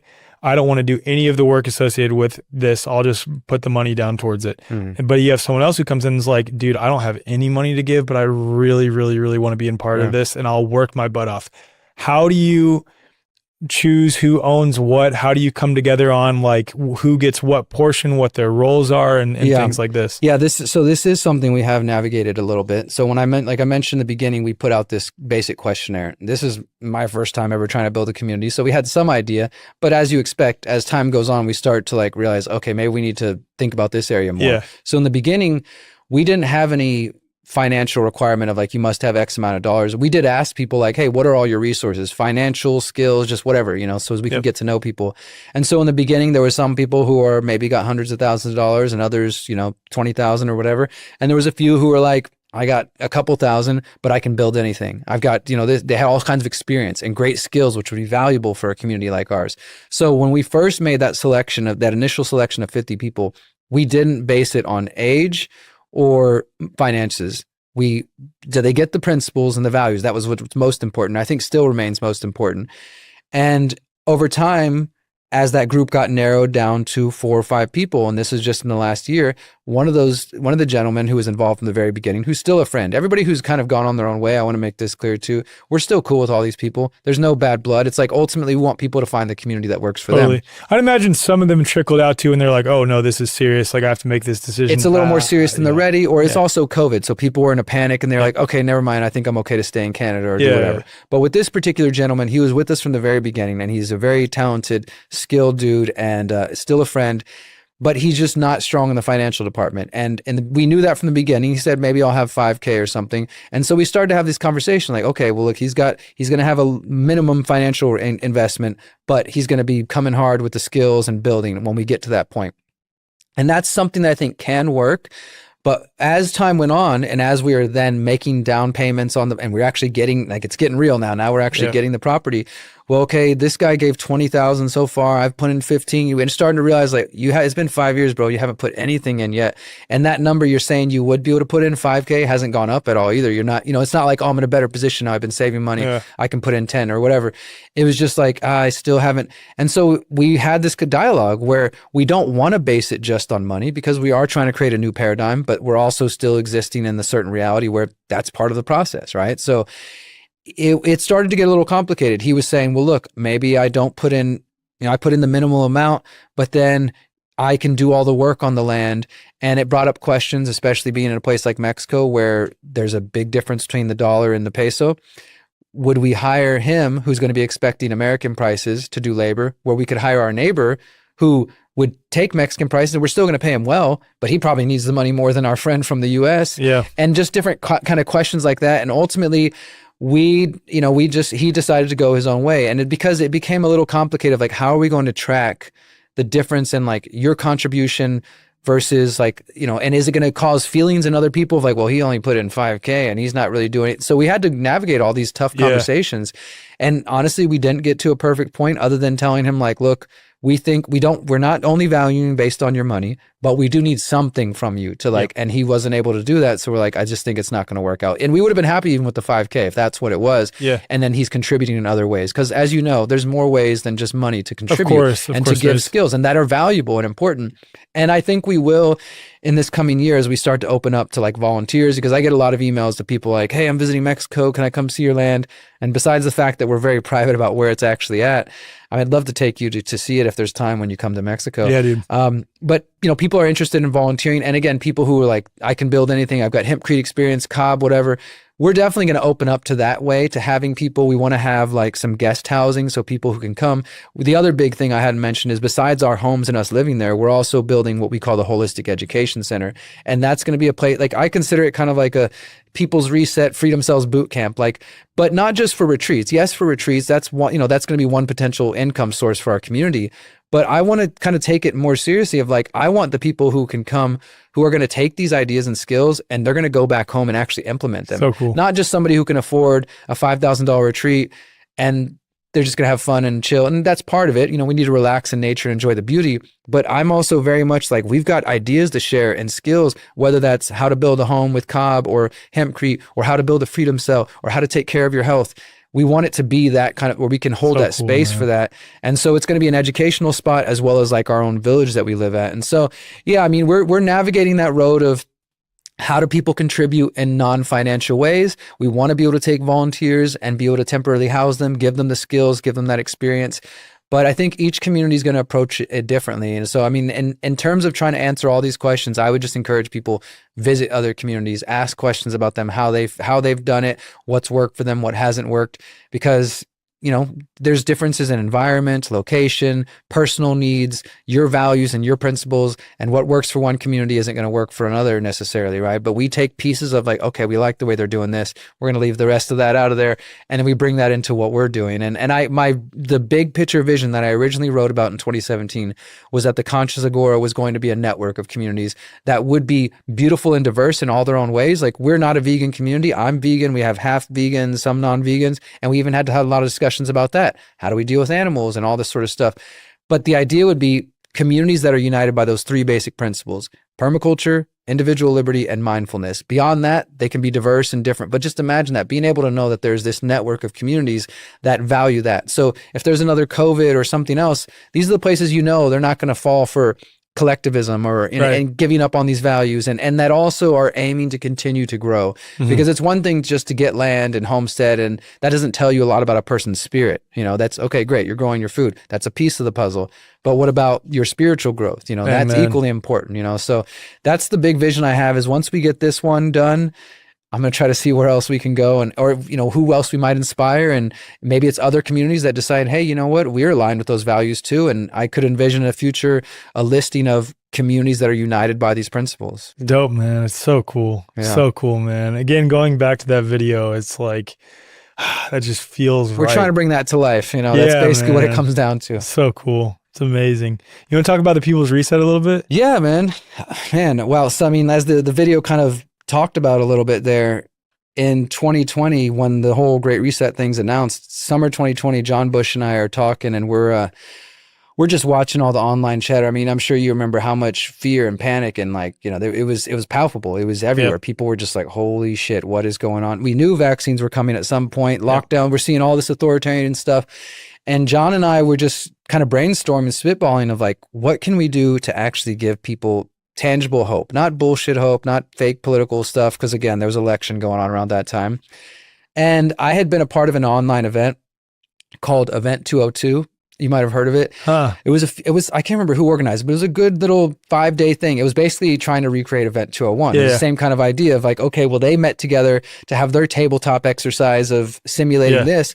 What if we had our own simulation, Event 202? And they did a similar thing of like, okay, you guys talk about health and this and that. And I took inspiration from that idea and John and I's conversations and we originally called it the Greater Reset. It's like, okay, well, they have their Great Reset. We knew that after Klaus had announced it in June, the WEF was going to be meeting in January 2021. That was going to be their full unveiling of whatever the Great Reset plan was. And so we decided, well, what if we meet in January 2021 and we meet for 5 days, just like them, but instead of the way they talk, top-down, technocratic, we talk about permaculture and health and parallel networks and building community and technology from the bottom-up grassroots perspective. And so that idea quickly came together, and I was in Mexico at the time, and we actually held the event in a different city, not where it is now. And John was in Texas in his computer by himself. There wasn't a Texas event yet, like the one that you eventually went to. It was just me, and I think 60, 70 people showed up in Mexico. And it was just that, like, hey, look, the world's going crazy right now. Let's get together and talk about solutions. And it was just kind of on a whim. I mean, we put some planning, we found a venue, we had a nice time. 60, 70 people showed up in person. 10,000 people watched 100,000, the first one watched online. It That's was like, incredible. It just immediately, like, obviously lockdowns helped a little bit with everybody being home. Yeah. But also the name was so clever, dude. Well, we were tapping into that energy. Exactly. Yeah. And we, right away, we realized like, there's something here because overnight we grew an email list of 80,000. We had 100,000 people tuning into the website, crashing the website from like trying to watch it. And I'm like in some tiny venue in this little beach in Mexico with 70 people and John's in his desk in Texas. Yeah. But we made it work. And we were just like, people want this, people need this. So then we did another one in May 2021. So just a couple months later, I went back to the same city and I think John still was just doing it at the desk. He hadn't started doing the Texas event yet. When we did it in May, it was just another good success. More people came to Mexico. It still wasn't quite where it is now, but it was, it was like we could tell we were tapping into something, but it was still a lot of work. And we realized, why don't we just do this annually? So that's when we started doing January. So January 2022 was the third Greater Reset. And from January 2021 till 2024 or 2024, it was called the Greater Reset. And we were kind of on a trajectory that I had mapped out because, we call the event an activation, especially once we got beyond the small, once it started to grow, because, like you, I've been invited to conferences and festivals and all different things, and they each have great things and they also have some limitations. And what I wanted to do is take the best of some of those things, but not just have it even marketed as another conference or another, right. So we were brainstorming, like, what can we call it? And eventually activation came to me and I was like, that's perfect, because like I was saying before, it's like, we want to motivate people, want to activate people, not to just be reactive, but to take action in your life. And so the first one was the Greater Reset activation. Then the second one, we called it expansion, and then co-creation, and then integration. And then the final one, that is the Greater Reset, was manifestation. That was 2024. And so it was sort of a trajectory that we had mapped out that we didn't really have planned from the beginning, but it ended up working that way. And by the third one, John started hosting events in Texas. And it was a really beautiful experience, but also technically challenging to have 2 live locations with 2 live audiences. That's a lot. Streaming directly to each other and online. And when it works, it's amazing. You're like, oh my God, I can't believe this is, but then as you can imagine, challenges come with it. And so when we concluded that trajectory of the Greater Reset, we rebranded as the People's Reset, and we decided to just do it in Mexico. And also in that year, 2024, this fellow named Dan Aston Gregory, he's a great activist in the UK. Him and I met in the UK when I went out there for a talk, and I brought him to Mexico, and he fell in love with the event, and he's got his own kind of movement out there. And so he was like, look, I'll help you bring this to the UK. My team will find the venue. We'll do all the legwork. You guys handle finding speakers, use your network. So we did the People's Reset UK a year ago, October 2024. And that was amazing too. It's the same thing. Hundreds of people from across Europe came, and we got to hear about a lot of their talented people working on things. And we've just, continued on. And so it's 5 days, 100% solutions focused. It's not a conspiracy conference. It's not a political event in any way. And the first day is liberate your mind, body, and soul. So that's health, and people interpret that a million different ways. The second day is permaculture and food independence, obviously related to food and growing food and all that good stuff. The third one's agorism and parallel networks. So that could be parallel food, homeschooling or education system, all kinds of different stuff under that banner. The fourth one is empowering technology. So that's, all the different things that fit under there, privacy tech, health tech. We've been expanding it. And then the fifth one we call building free and conscious communities. And it's been honestly I've been organizing events for decades now back in Houston, music festivals and stuff, but this is taking all that and applying it to an international scale where now we typically get people from 14 different countries, 400 to 500 people coming, Mexicans. To me, the coolest aspect, besides everything I've already listed, which is like, great, there's other events that do that. You do a great event that does very similar things. What I love about what we do that makes it different is that we purposely try to keep the prices very affordable, because I understand what it's like to be a broke activist who cares deeply but doesn't have a lot of money. And I also have been invited to speak at events where I couldn't afford to be there if I wasn't invited and being taken care of. And I want that person who might just be working a 9 to 5 who really wants to be there to connect, to meet you or to hear these ideas, but has to save every penny they have to be able to afford the ticket and the flight and the room and all the costs that come along with traveling. And we also make the event completely free for Mexicans. And that's so cool, dude. We also market specifically to Mexicans. This is what I think makes us different to other events in Mexico, is that we spend a lot of time on the ground in the city promoting old school with flyers, putting up posters, going to other events, speaking and promoting, encouraging. We have Mexican speakers. So every day this year particularly, there's going to be talks in Spanish and in English. And we work with this really awesome interpreting company that does live interpretation. So on the day you're going to be speaking, I think that's the day that has the most Spanish speakers. So for anybody who doesn't speak Spanish, they can go into the back of the room, check out a headset and hear everything live in English, and vice versa. For the Spanish speakers who don't understand English, they can hear every talk in English. And then we get those recordings. We release all the talks for free, all the English talks, all the Spanish talks. They're on the I think we have the largest archive of solutions-focused talks on the internet. We have every single talk from the Greater Reset 1 through the People's Reset. We've done 8 of them now, including the one in the UK, and they're all available for free. And all the Spanish ones from the last 4 years are available on our Spanish channel as well.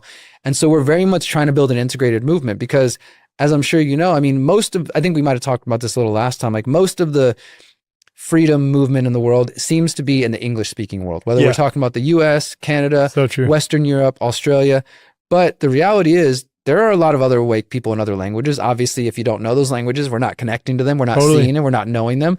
But as you've got to travel, I'm sure you're meeting more people internationally. Dude, I had someone come up to me when I was in Australia telling me they came from Japan to the event. They were like, "You are very popular in Japan." I'm like, "Bro, what?" Need to do a Japanese tour, huh? I was like, what? It's so cool though to meet these other freedom family around there. And we find the same thing in Mexico. The more time we've been living in Mexico and traveling and meeting other people, whether it's permaculture, whether it's crypto, decentralized tech stuff, people who are just, their content's not in English. It's just in Spanish. And so how do we build that bridge, right? This is, to me, is how we take the freedom movement to the next level, is we get beyond just English. Like Spanish is the top, I think it's second or third behind English.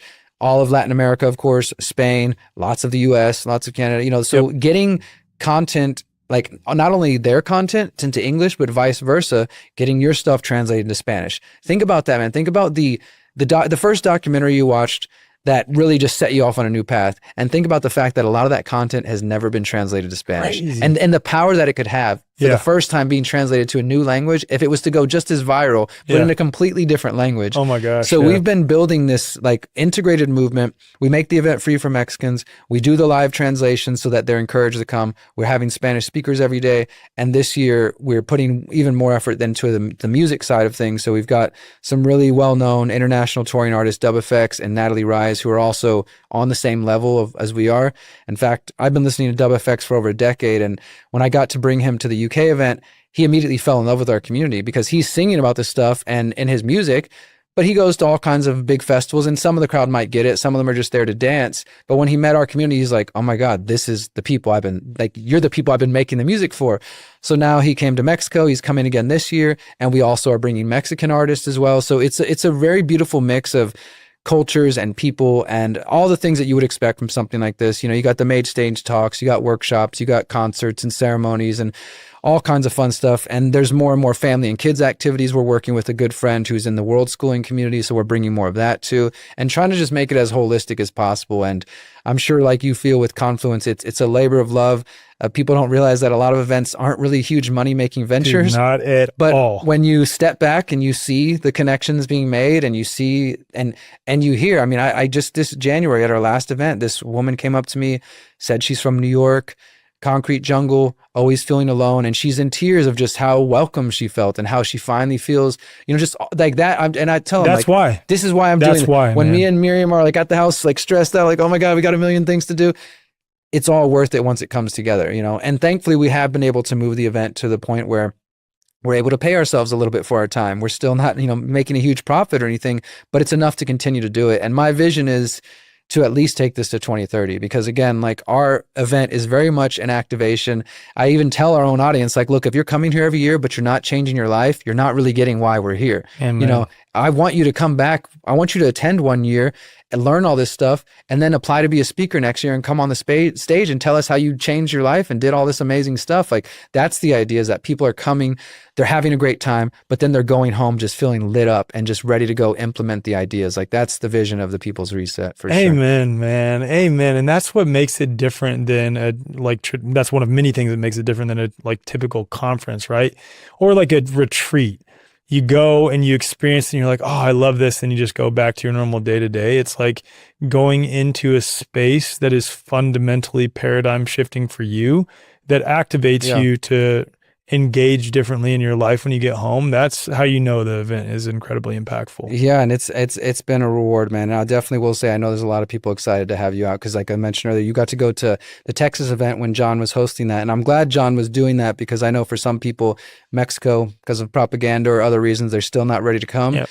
But I invite everybody to come. Morelia is a beautiful, safe city, historic, lots of different interesting history, especially alternative history. If you're into some of that, the cathedrals and stuff, I think you'll find really interesting. I will love that. But it's a beautiful place, culturally rich, and it's just, it's so impactful. So I know a lot of people are excited to have you in person to come experience. And I'm excited because I haven't got to go to Confluence yet, but I know that we're both aiming in the same direction. And I imagine when we will get you there for sure, that you'll have, you'll feel what we're doing and be inspired in the same way that, I'm inspired by watching what you guys are doing, what they're doing with Music and Sky and elsewhere. Because I think that this is the next stage of different events that are different from, like you said, standard retreats or just the conference, sit and listen to people all day talk. And there's value in each of these things, but like, I don't know, it's not enough to just go and experience those things and then go back to your 9 to 5 and nothing changes. And like, if you're not coming home feeling like inspired, and what I love is I look out on the audience and people are taking notes. They're deep into it. They're just excited. And that's, I think, how we're going to change the world. Amen, man. So well said. I'm stoked to be there, and thank you for inviting me, man. Yeah, I'm super stoked for it. I'm really stoked to check out the cathedrals now too, because I've been obsessed with the Tartaria. There's definitely that's why I mentioned it, because there's definitely some friends who come there and got their theories. There's giant doors for sure. Okay, that's going to be cool to see. There's a recent poll that I put out on all my social media channels, and 95% of people responded that they're struggling to find their health and freedom community in person. And don't get me wrong, these platforms, these devices that you're listening to or watching this podcast on right now are great for helping to disseminate information, helping us, find like-minded people to validate us, but they are not a replacement for real in-person community. At the core of our new community platform is a powerful, easy-to-use map helping you to instantly connect with like-hearted, like-minded community, including men and women, farms, schools, practitioners of all types, and other businesses near you. The platform also includes groups, social functions, messaging, and Platinum members also get access to our content library with footage from all of our in-person and virtual events like Confluence and the end of COVID, as well as breathwork sessions, Qigong sessions, member Q&As, and also member community calls. So if you'd like to support this podcast and support our mission of helping people to connect hyper-locally in person, and also obviously support yourself in the process, go to the show notes or just go to thewayforward.com/join. And again, the way forward is spelled the way, FWRD.com/join. Become a member today. Help us build the way forward for mankind. Man, what I want to get into next is your memoir that you're writing right now. Are you finished with? I just finished it a few just weeks finished ago. it. Okay. Yeah, share about that a little bit, because I think a lot of people know you as Derrick Broze, the activist, the journalist, the guy who creates incredible events and puts out a lot of incredible information that's paradigm shifting for people. But you also have a journey that's led you here that I think adds a lot more depth to who you are now. And I think it'd be really cool for people to hear that. Thank you, man. I appreciate that. Yeah. So, I mean, I've shared my story here and there when I've done public speaking, but it's not the focus of my talk. So I might mention in passing, like, hey, you know, I got addicted to drugs when I was younger. I got locked up at 20 years old. But this book, which is called A Man of My Word, How I Overcame Addiction, Depression, and Mental and Physical Prisons, is the first time I'm telling this story in full.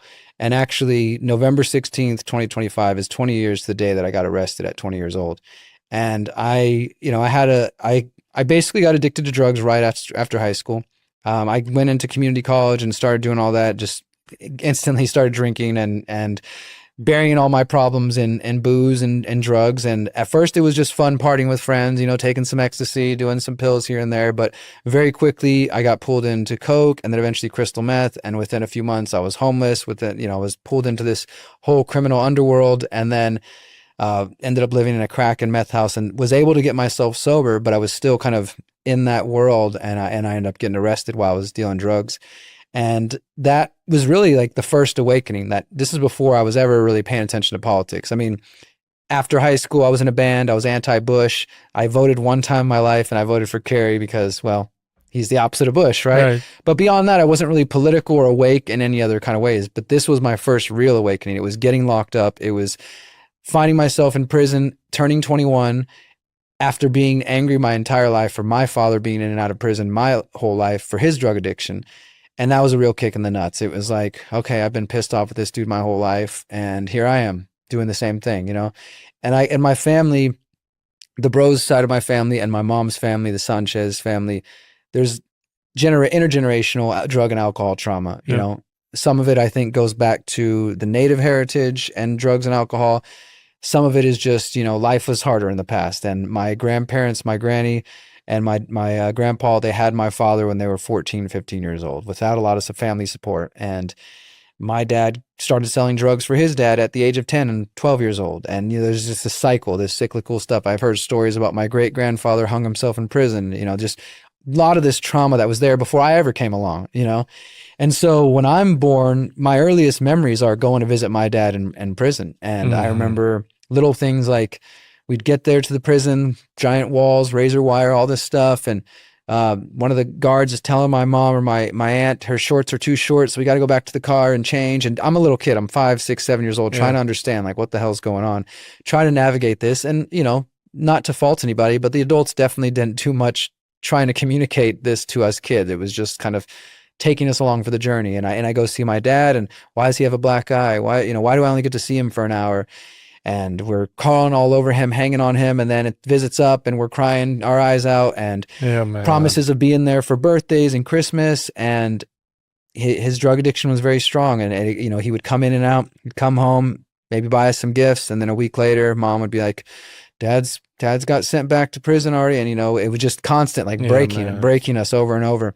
And I'm the middle child. So my older brother, he handled it differently. My younger sister, she was, you know, we all saw him as our father, but my sister was way too young to really kind of have any connection to him. And so our stepdad was very much her father. But I don't know, I was kind of, I guess, in that middle space where I was old enough to know him and sort of feel him, but also just enough to feel the trauma, I guess you could say, right? Because I remember being 6 and 7 years old and starting to think that I hate myself, that like starting to blame myself for him not being there and wondering if there was something wrong with me because maybe that's why he chose drugs over his family, you know? And then starting to experiment with like self-harm. I wasn't like cutting myself yet, but I was definitely and it sounds crazy to say it, but it is what it is, like playing with knives, like pressing knives into my chest and I don't know where that came from. I think ultimately it was like, I wanted to feel something. I was feeling a lack. I was recognizing that this guy who's my stepdad was not my dad, and I didn't really want him in the picture. I definitely had this like young vision of like, dad's going to come home someday and beat him up and then our family's going to be back together.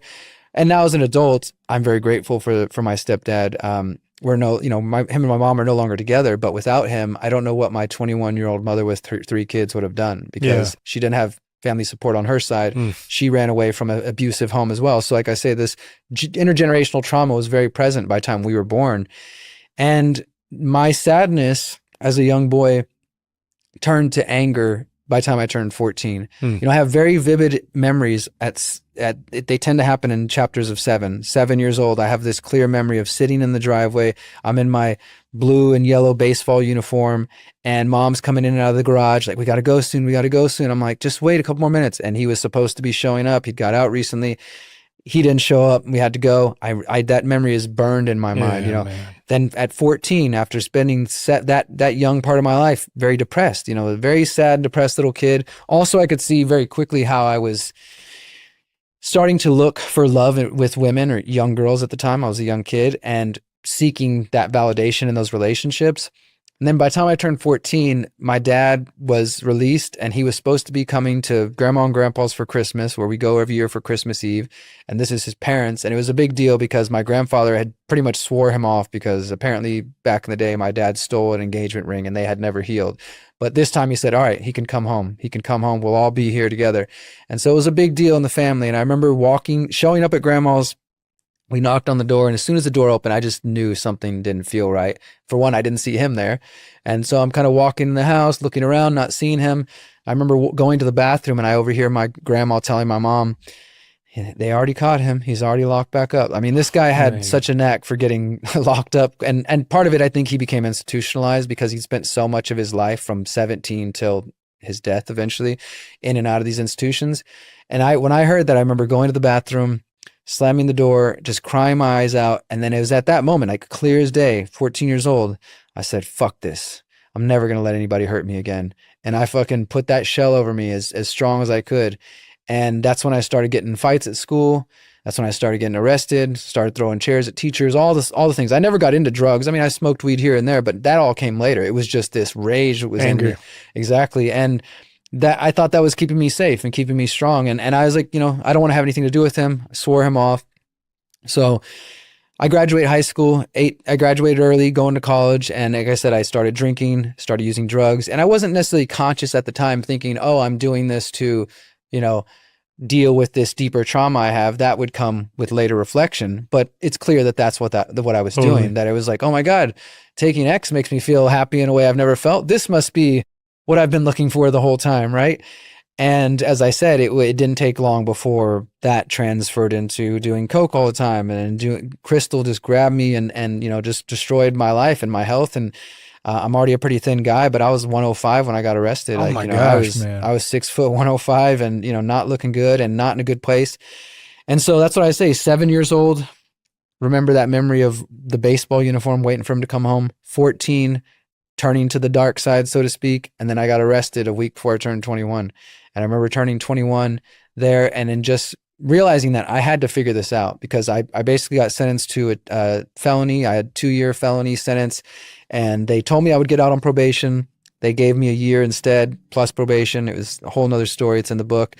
But when I realized I wasn't going home, that I'm looking at the calendar and it's going to be at earliest 11 months before I get out of these 4 walls.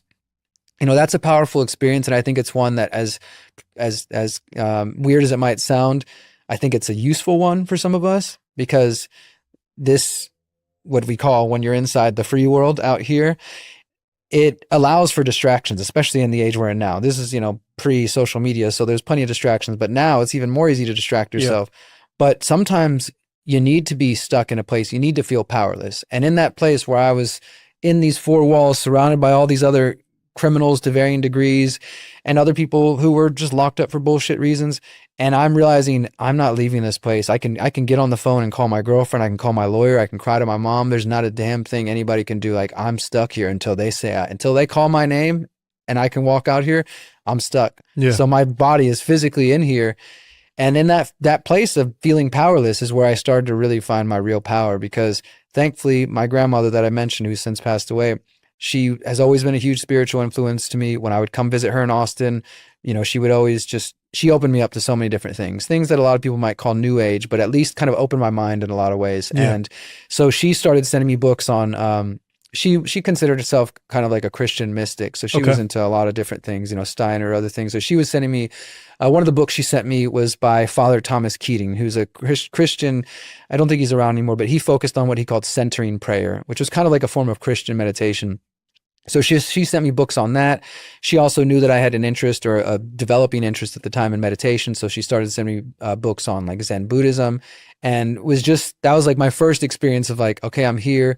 I can't go anywhere. I need to start doing something. So I started journaling every day. That's probably what saved my life, is just writing my thoughts down and getting it. After being on drugs and going through all this stuff for a couple of years, I was finally getting sober, but it was also like slowing down, because again, as perverse as it sounds, like in that place, everything slows down. And you don't have the distractions out here, right? So I was able to kind of start centering myself, start journaling every day. I'm reading these books about prayer. And for the first time in my life, I'm starting to open up to the idea of spirituality, because of everything I'd gone on before at age 14 and others. I was very anti-religion, and in many ways still am. I have a lot of problem with religion. But in that sense, I kind of closed myself off to anything related to God or spirituality or anything like that. And this was the first time where I was finally like, okay, maybe there is something. And I will say some of my experiences prior to that, even when I was on a lot of drugs, taking acid and taking psychedelics, kind of helped me see that there's something else, And in fact, I will credit cannabis for helping me get sober from crystal meth, because when I decided I wanted to quit and I was in this meth house, at least everybody left me alone when I told them, like, I really don't want to do this anymore. Please don't ask me, because I'll say yes, and I don't want to. And I just sat in the corner of the room in a chair like this, smoking my bong every day for about 8 days, until I was capable of just getting up and walking out and getting my car and leaving, because I just didn't have the willpower. So those experiences had kind of piqued my interest of like, there's something beyond just the five senses. But then now I'm in this place and I'm starting to meditate and starting to just go on this journey. That was my real awakening. And it didn't happen like the first time. I did my 11 months. I got out. I lasted 5 months before I got sent back. Did that game for a couple of years.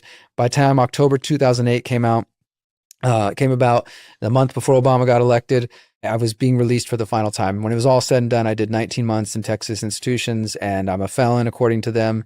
And that was like a weird place to be getting out, but it was also eventually led to the activism, because when I got out, now as a felon, I'm having to apply for jobs all over the place. I didn't have a car. I didn't have many resources. This is also why I have firsthand experience with the criminal justice system and how it screws people over, whether probation or parole. So I was going to the library all the time, applying for jobs. I was also having the new experience of being judged for being a felon, like, how people, I basically can't get rented nearly anywhere in Houston. And if I was to go try to find a normie job right now, even though this is 20 years old, it would still be a factor in whether people would hire me for a nonviolent, drug crime. And so those were all new experiences to me. And while I was at the library just applying for jobs, I found this book called Cannabis, A History. It's a really interesting book that's all about the cannabis plant, but it's not about glorifying it, and it's also not about demonizing it. It was a really well done study on like the history of the cannabis plant, the sociological impact of it, the legal impact, and all these different facets. And a lot of it was about the drug war and how the beginning of the US drug laws, like the 1914 Harrison Act, and a lot of the drug laws that came later, were largely based on trying to drive out the hemp industry, and about racism against Chinese migrant workers or Mexican migrant workers or black jazz musicians. And this was all like new to me. I was like, holy shit, I'd never heard of any of this. This is not what I was being taught. And as somebody who was getting out for a drug charge, it just piqued my interest of like, what else have I not been taught? And then about a year later, I find Ron Paul, I watch all the documentaries, and my activism begins. The book ends basically when that starts. It doesn't tell anything about my it's just like the beginning of where that starts. And so this book is detailing all of that struggle, the details of everything I went through, the ups and the downs, the ways I almost made it out, and then I fall back. And then eventually, when I had a chance to tell my dad that I forgave him for everything that he had done, because at some point you have to take personal responsibility for yourself. When I was first locked up, I did write him an angry letter and was like, this is your fault. You did all these things. And part of it was true. There was actions you had to go through that phase though too. And there was things he did that did impact me. Yeah. And I wasn't satisfied with his response, which was later on I realized accurate to some degree, but I think he was also kind of absolving himself of responsibility, where he was just like, you're a man, you need to take responsibility for the things you do. And there was truth in that too as well. And I came to that place, and one of the last times I saw him, he was from Austin, so he never lived in Houston, but he chose to get released, because this whole time when I got locked up, the same week I got locked up, he was getting released. And so that was another like, oh my God, I'm doing the same shit as this guy. Then eventually he's locked up while I'm locked up. We're locked up at the same time, and my grandma's sending letters because you can't mail directly to institutions. So I'd send my grandma a letter for him, and she'd send it to him, and vice versa. And by the time he got released in 2013, so fast forward a few years, I'm off probation, parole, everything. I'm starting to get into activism. My whole life is shifting and changing. And he asked specifically to be released to Houston, to a halfway house in Houston, because he was trying to be closer to my brother and my sister and I. And they weren't ready to talk to him. But I was at the point where I was like, my life I was on the beginning of this activism journey, didn't know what I was doing, but I knew that this was what I was going to do. And he said he would be there, and I made an appointment with him. I biked across downtown Houston, went to go meet with him. And it's like talking to a stranger, basically. It's like, this is who I am today. This is everything that I care about. This is what I'm doing. And this is a guy that like has been locked up in and out since the 80s.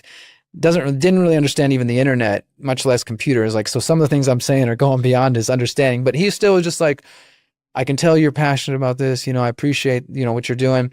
But what's most important was for me to tell him that, like, I forgive you. Like, I don't want you to hold on to anything anymore, because everything happened for a reason. All of that shit had to happen. I don't know why. I don't know why that was my soul's path, but I'm grateful for it. And I have no shame in sharing this story.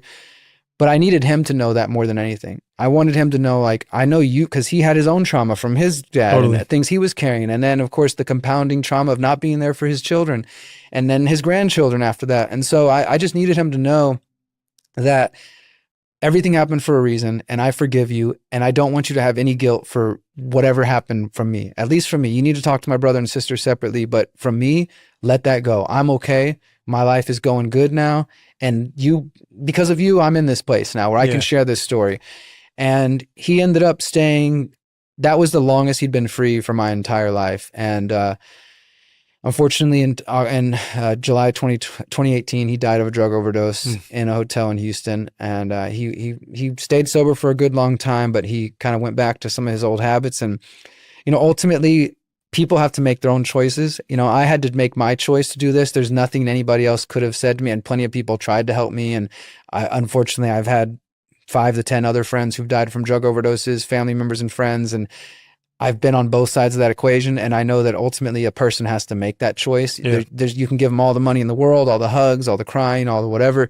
If they don't want to make the choice, they're not going to. And I've realized over the years, as I give my talks about exit and build, when I share that little bit of my story, somebody will always come up to me and say, my son's dealing with drug addiction right now, or I had my own drug addiction, or I've never touched drugs a day in my life, but this is the way that I'm struggling, and thank you for sharing that. And so I've known that I was going to write this story, and I've had it planned to write it on the 20th anniversary.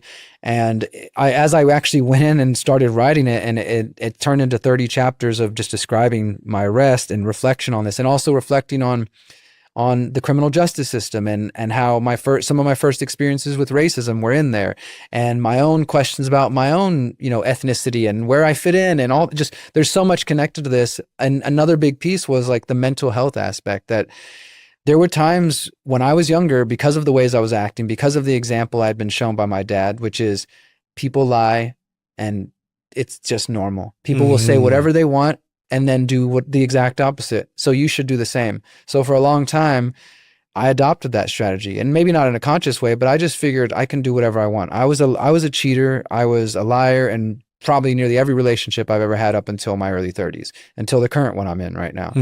And that's not his fault, but I learned some of these traits of like, you can just do whatever. And there was periods of time, as I discuss in the book in depth, that I started to question whether I was a sociopath.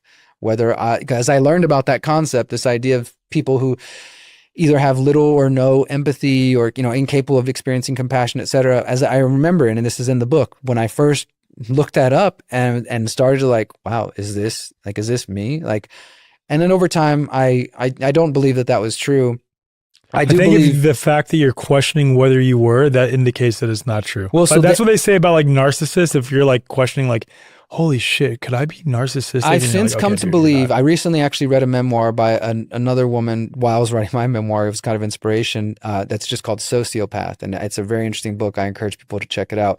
And she believes there's a spectrum. And I think that's probably true. I think that's how it is That with there's most of these a things. spectrum of, narcissists and sociopaths who would be fully incapable. And then others who might have some level of awareness of like they're doing things or at the very least, at a practical level, when I do this, it causes harm and that creates trouble for me. So don't do it. Not Yeah. necessarily because they care about the people. Yeah, not because of the empathy. But so I went on that journey though of asking myself those questions and in the book, and I won't ruin some of the things I share at the end, but I started to kind of now as an adult in reflection, like looking back, I mean, I was cutting myself quite a bit. I learned it from other places. I have 2 giant scars that are covered up by this tattoo that I just covered up this year as a way to kind of let go of, and like, I've worn them for a long time without shame, but now it's like, I'm ready to move that on. And even as weird as it sounds, I'm writing this memoir. But part of writing this memoir and putting it out is also I'm ready to let go of this story. Like this isn't going to be who I am forever. Doesn't define me. Yeah, exactly. It's a great story and I love to share it, but I don't want to spend the rest of my life telling people, oh, I'm a former addict, this and that. It's a piece of who I was and it's helped me get to this point. But now that it's going to be in print soon and I'm sharing it with the world, I want it to help other people. And then I want to kind of let go of it as well. And the other thing I see is that as my activism, like I was saying earlier with it shifting towards permaculture in a lot of ways, I want to make addiction part of my activism and my journalism too, because there's so many people who are addicted in our movements, whether they're addicted to porn, 100%, bro. drugs, alcohol, and we can all come together and have a good time at the freedom thing. And I've had friends who I've known, who I knew from different freedom events, and I've known for years, who then turn around and their liver collapses because I never thought about it. But every time I saw them, they did have a drink in hand. Yep. And, there's these struggles that we're, even in our awakened conscious circles, that there might be fear and shame to talk about. And I see it, it's funny because I see it when I tell somebody like, oh yeah, I used to be addicted to crystal meth. I'll see on their face, like they're embarrassed for me or something. I'm like, it's okay. I'm fine. Like I don't have anything about, but you can kind of see it like that. We're not supposed to talk about those things out loud. It's like, ooh, that's it's not like, because that's a pretty bad drug, right? That's not like, okay, I smoked too much weed or something. It's like, no, I was hooked on crystal meth. I was living in a crack house. Like, it is what it is. I had to go through that. And so I want to make this more part of the things I speak about. In fact, this year at the People's Reset, my talk is going to be focused on how do we create alternatives to AA and recovery systems that just reinforce the same government garbage? Like, how do we as a community take care of each other? Because it is a problem there. And so I'm going to share some of my experience, but also part of it is because like I've had this vision to create some kind of organization. It wouldn't be, it would be more in the private than some kind of nonprofit, but that general kind of thing, the Troy Broze Foundation or something. This is my father's name, because I don't want his memory to just be that of a drug addict who failed to overcome his trauma from his parents. And unfortunately, once he passed, like, my grandma died of a broken heart not too long after that. Yeah, and his father's still alive. And my hope had been that if my dad had stayed sober, that I would be part of the process of bringing them together, because I can see clear as day that this is intergenerational trauma, that every Broze man that is alive today, except for my young nephew, who's the youngest one in our family right now, has been to prison, has struggled with drug addiction, has struggled with probably mental health issues. I was told I was bipolar when I was younger, and I don't really buy into any of these diagnoses. And this is what I talk about in the book too, that like, that works for some people. But when I, just an example, when I did these big cuts and I had to go to the hospital and they kind of pressured me to admit that I had cut myself, then they were like, okay, well, now that you've admitted to harming yourself, we have to give you a psychological evaluation before we'll release you. I was 18 at the time, 18 or 19. And I lied my way through that evaluation because I knew, for one, I was smart enough to know, like, I'm not going to tell these people how crazy I really feel inside. Like, I'm just going to, no, I'm fine. No, I don't have any of those kind of thoughts. No, this and that.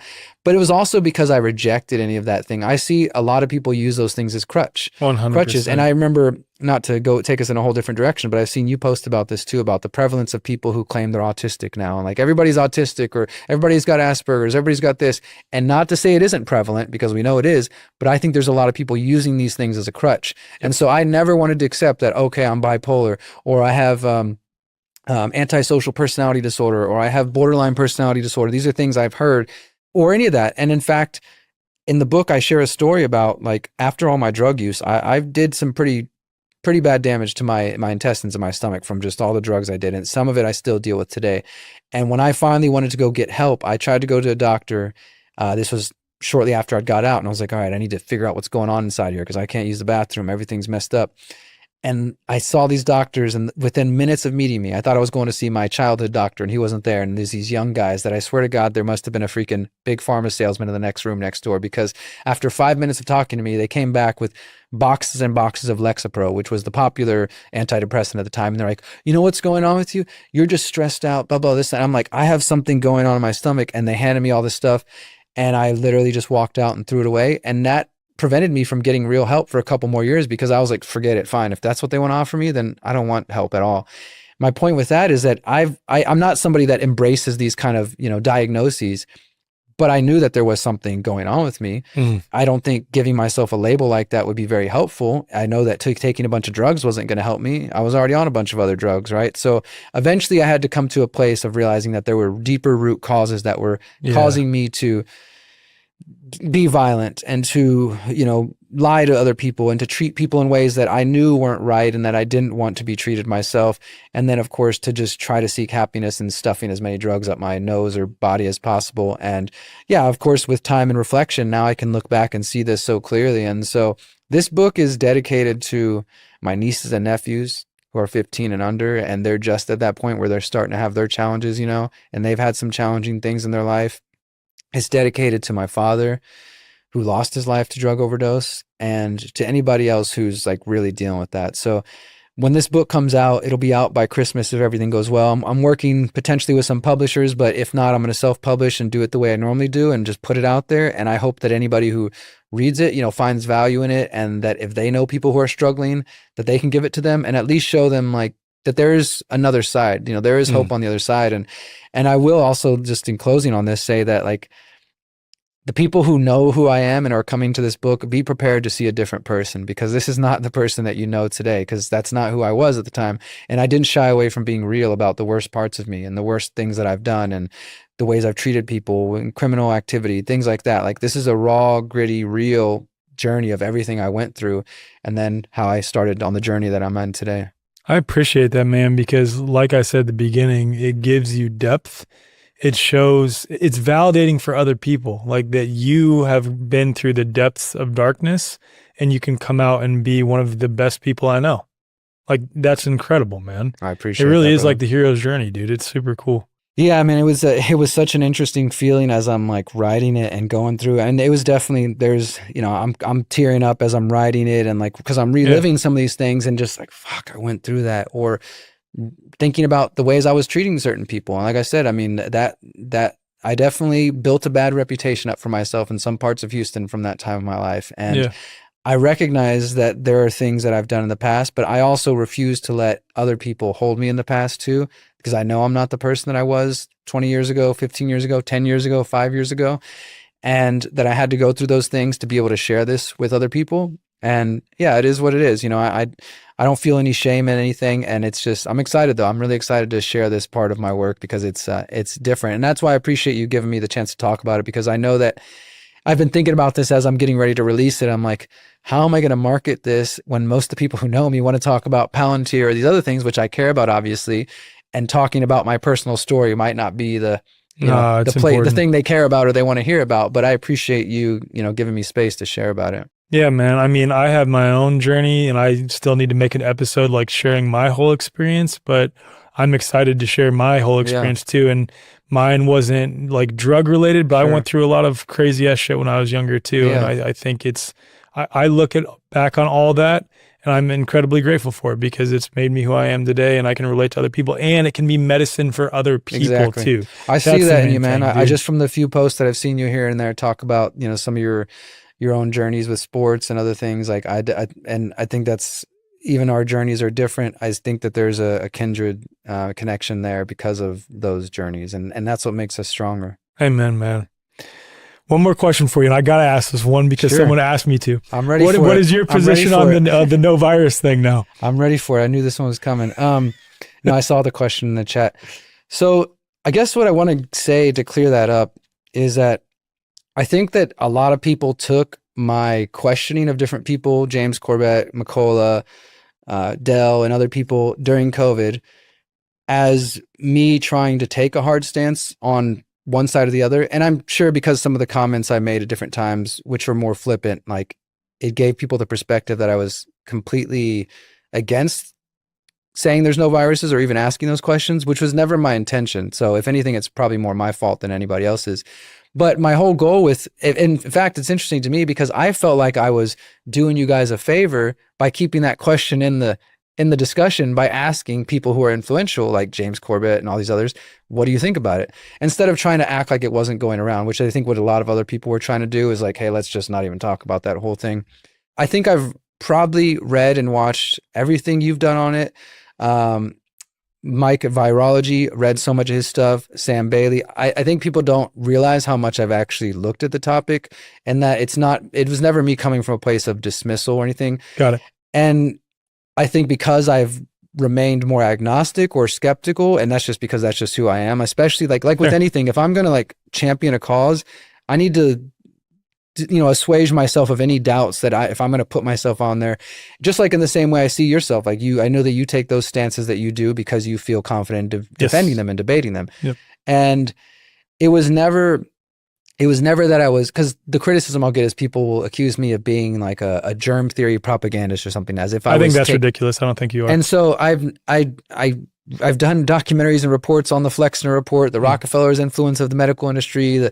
We're in agreement about like 95% of things, and maybe even all of them. Ultimately, my skepticism has been about some of the claims about different studies from the past, which actually, and I don't know if this has already happened, but you told me a while back you were working on recreating some of the studies because... Unfortunately, I'm no longer involved in that project for a variety of reasons related to personality issues. Sure. Okay. So what I'll say that just without getting into the whole thing is that made me excited and interested because I think sometimes in the freedom truth movement, and especially when it comes to that topic, people have a tendency to look at some study from 100 years ago or 70 or 80 years ago and say, well, look, they claim this thing. And those are interesting data points that I think shouldn't be ignored. Okay, people are swabbing up the nose and then putting it in other people and they're not getting them sick. Like that's something to ask, right? And the mainstream clearly ignores that.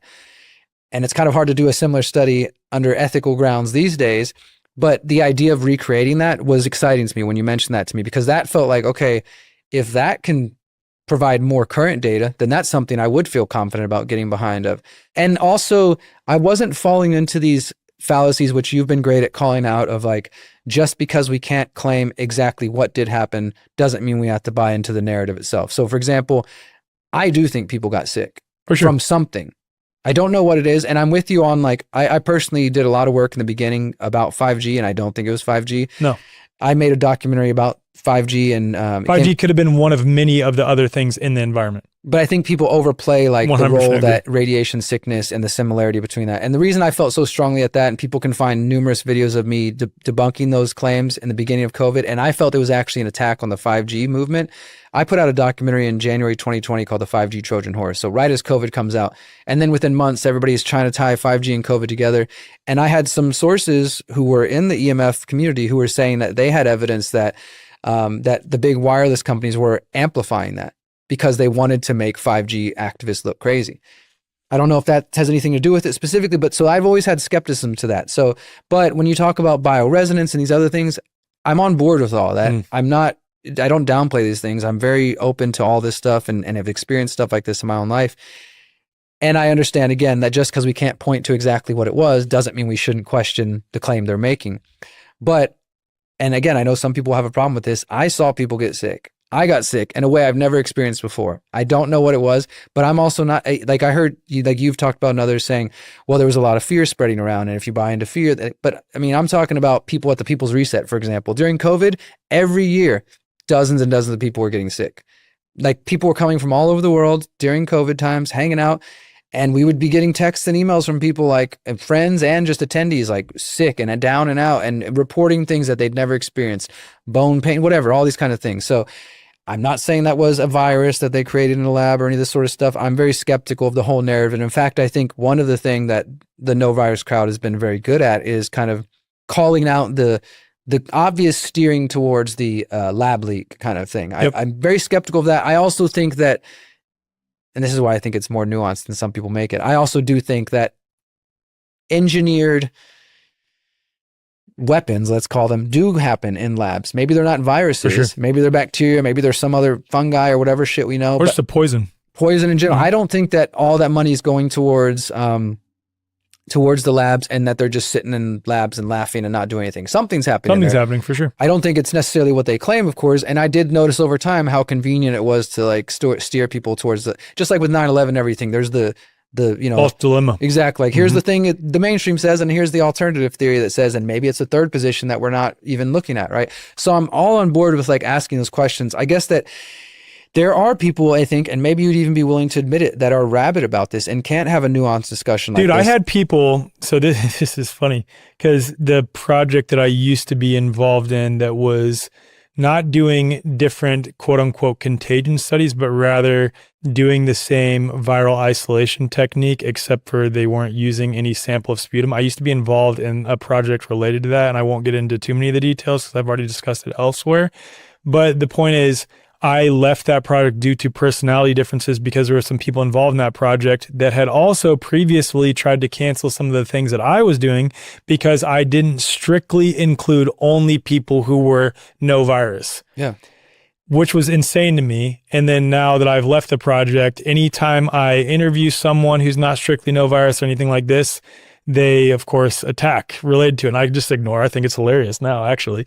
Especially some. Well, of the I saw comments that whenever we did our first interview last year. Like, how could you talk to him the whole time and not bring up the no virus thing? It's insane. And like, I get it to some degree for like questioning how I could not ask that question to you. That's fine. I just cannot get with the position that if you don't think exactly like I think on this issue, you are therefore controlled opposition. Or if you even talk with someone who thinks differently than you think on this issue, you are also now, by relating to them, controlled opposition. It's ridiculous. And that's what was cast onto me with some of this stuff. And it's not the, dare I say, the top people, quote unquote, in the no virus space, like Dr. Cowan, Kaufman, the Baileys, Mike Stone, Dr. Jordan Grant. Like, they're all some of the best people I know. They're awesome people. Dr. Amanda Vollmer.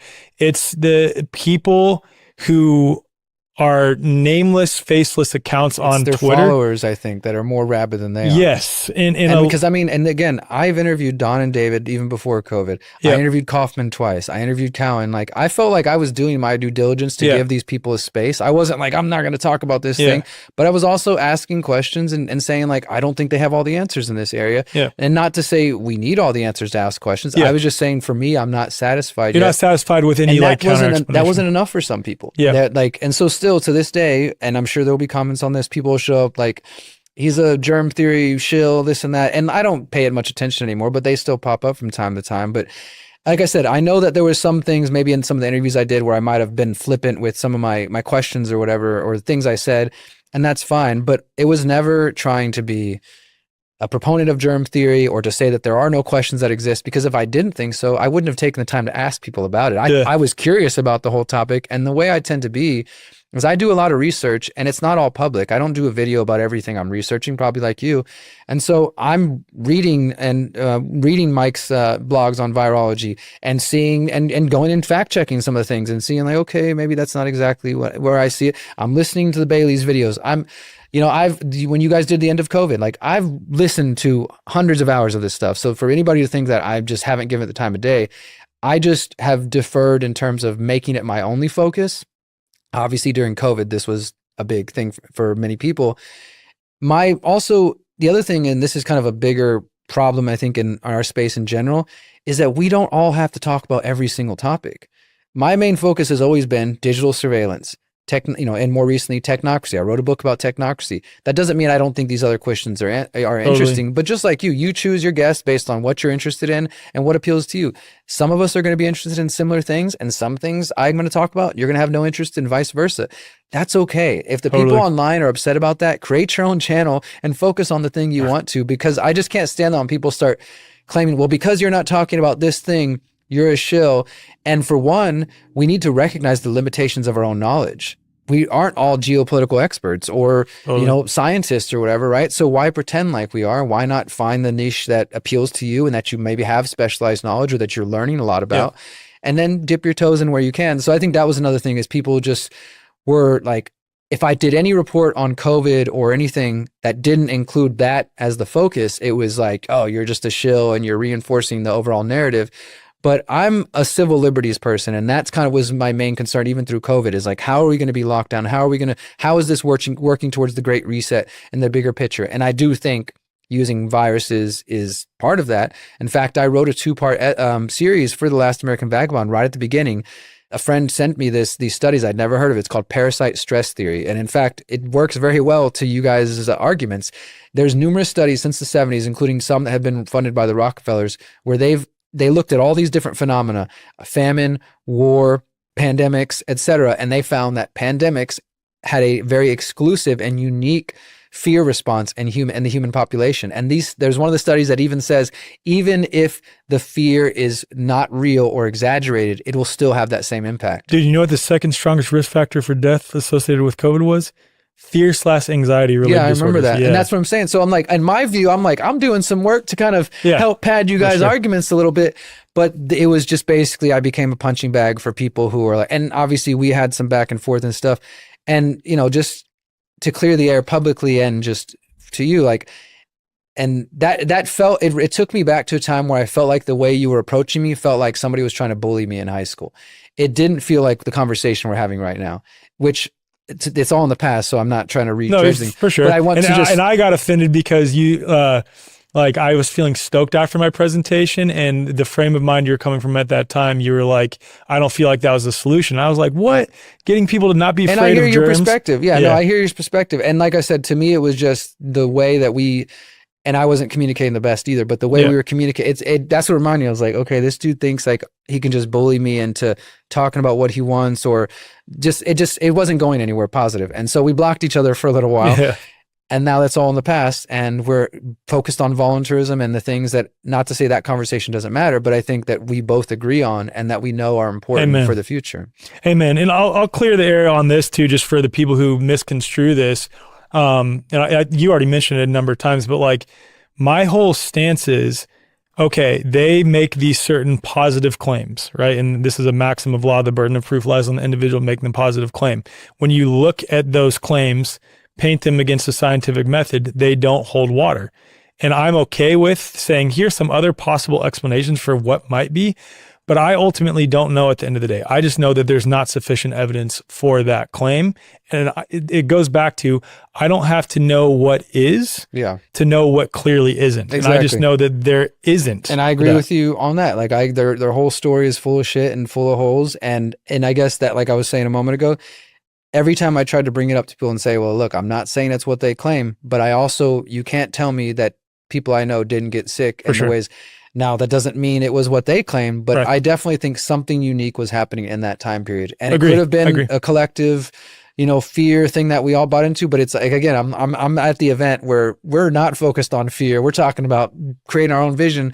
And yet people got very, very sick. Something happened. Do you ever have a long period of time where you're working on a project and then you finally finish the project and then you get sick? Oh, absolutely. That happened to me. Well, think about that then, like where people are like stressed at where they are at home, and then they're changing terrains, changing humidity environment, changing weather patterns, immediately, abruptly getting to a place. That was one of the things that I had said, not to keep going with it, but just that is one of the things I had said to Cowan in our discussion, was that, is there a room for it to be a combination of these things, whether you call it germs or something else? But because I believe that the terrain matters, I've experienced this. I'm with you guys on terrain and the importance of that.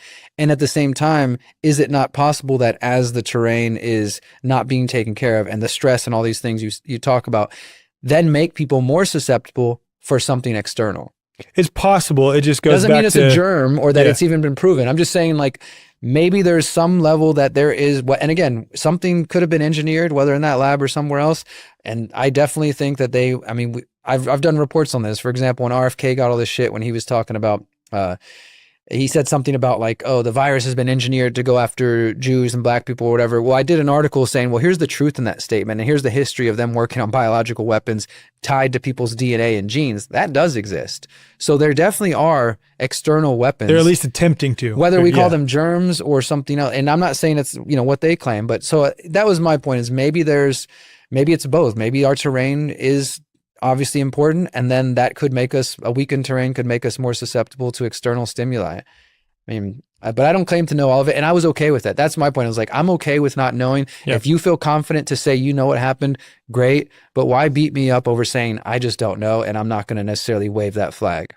You know, that's a fair take. And I think that's where, again, people misconstrue what we're saying too. And there is some people who take it to the extreme and they're making their own positive claims regarding what it was. Whereas most of us are just saying it's clearly not that. Here's some other possible explanations for what it might be. And I'm open to all that. I'm open to all that.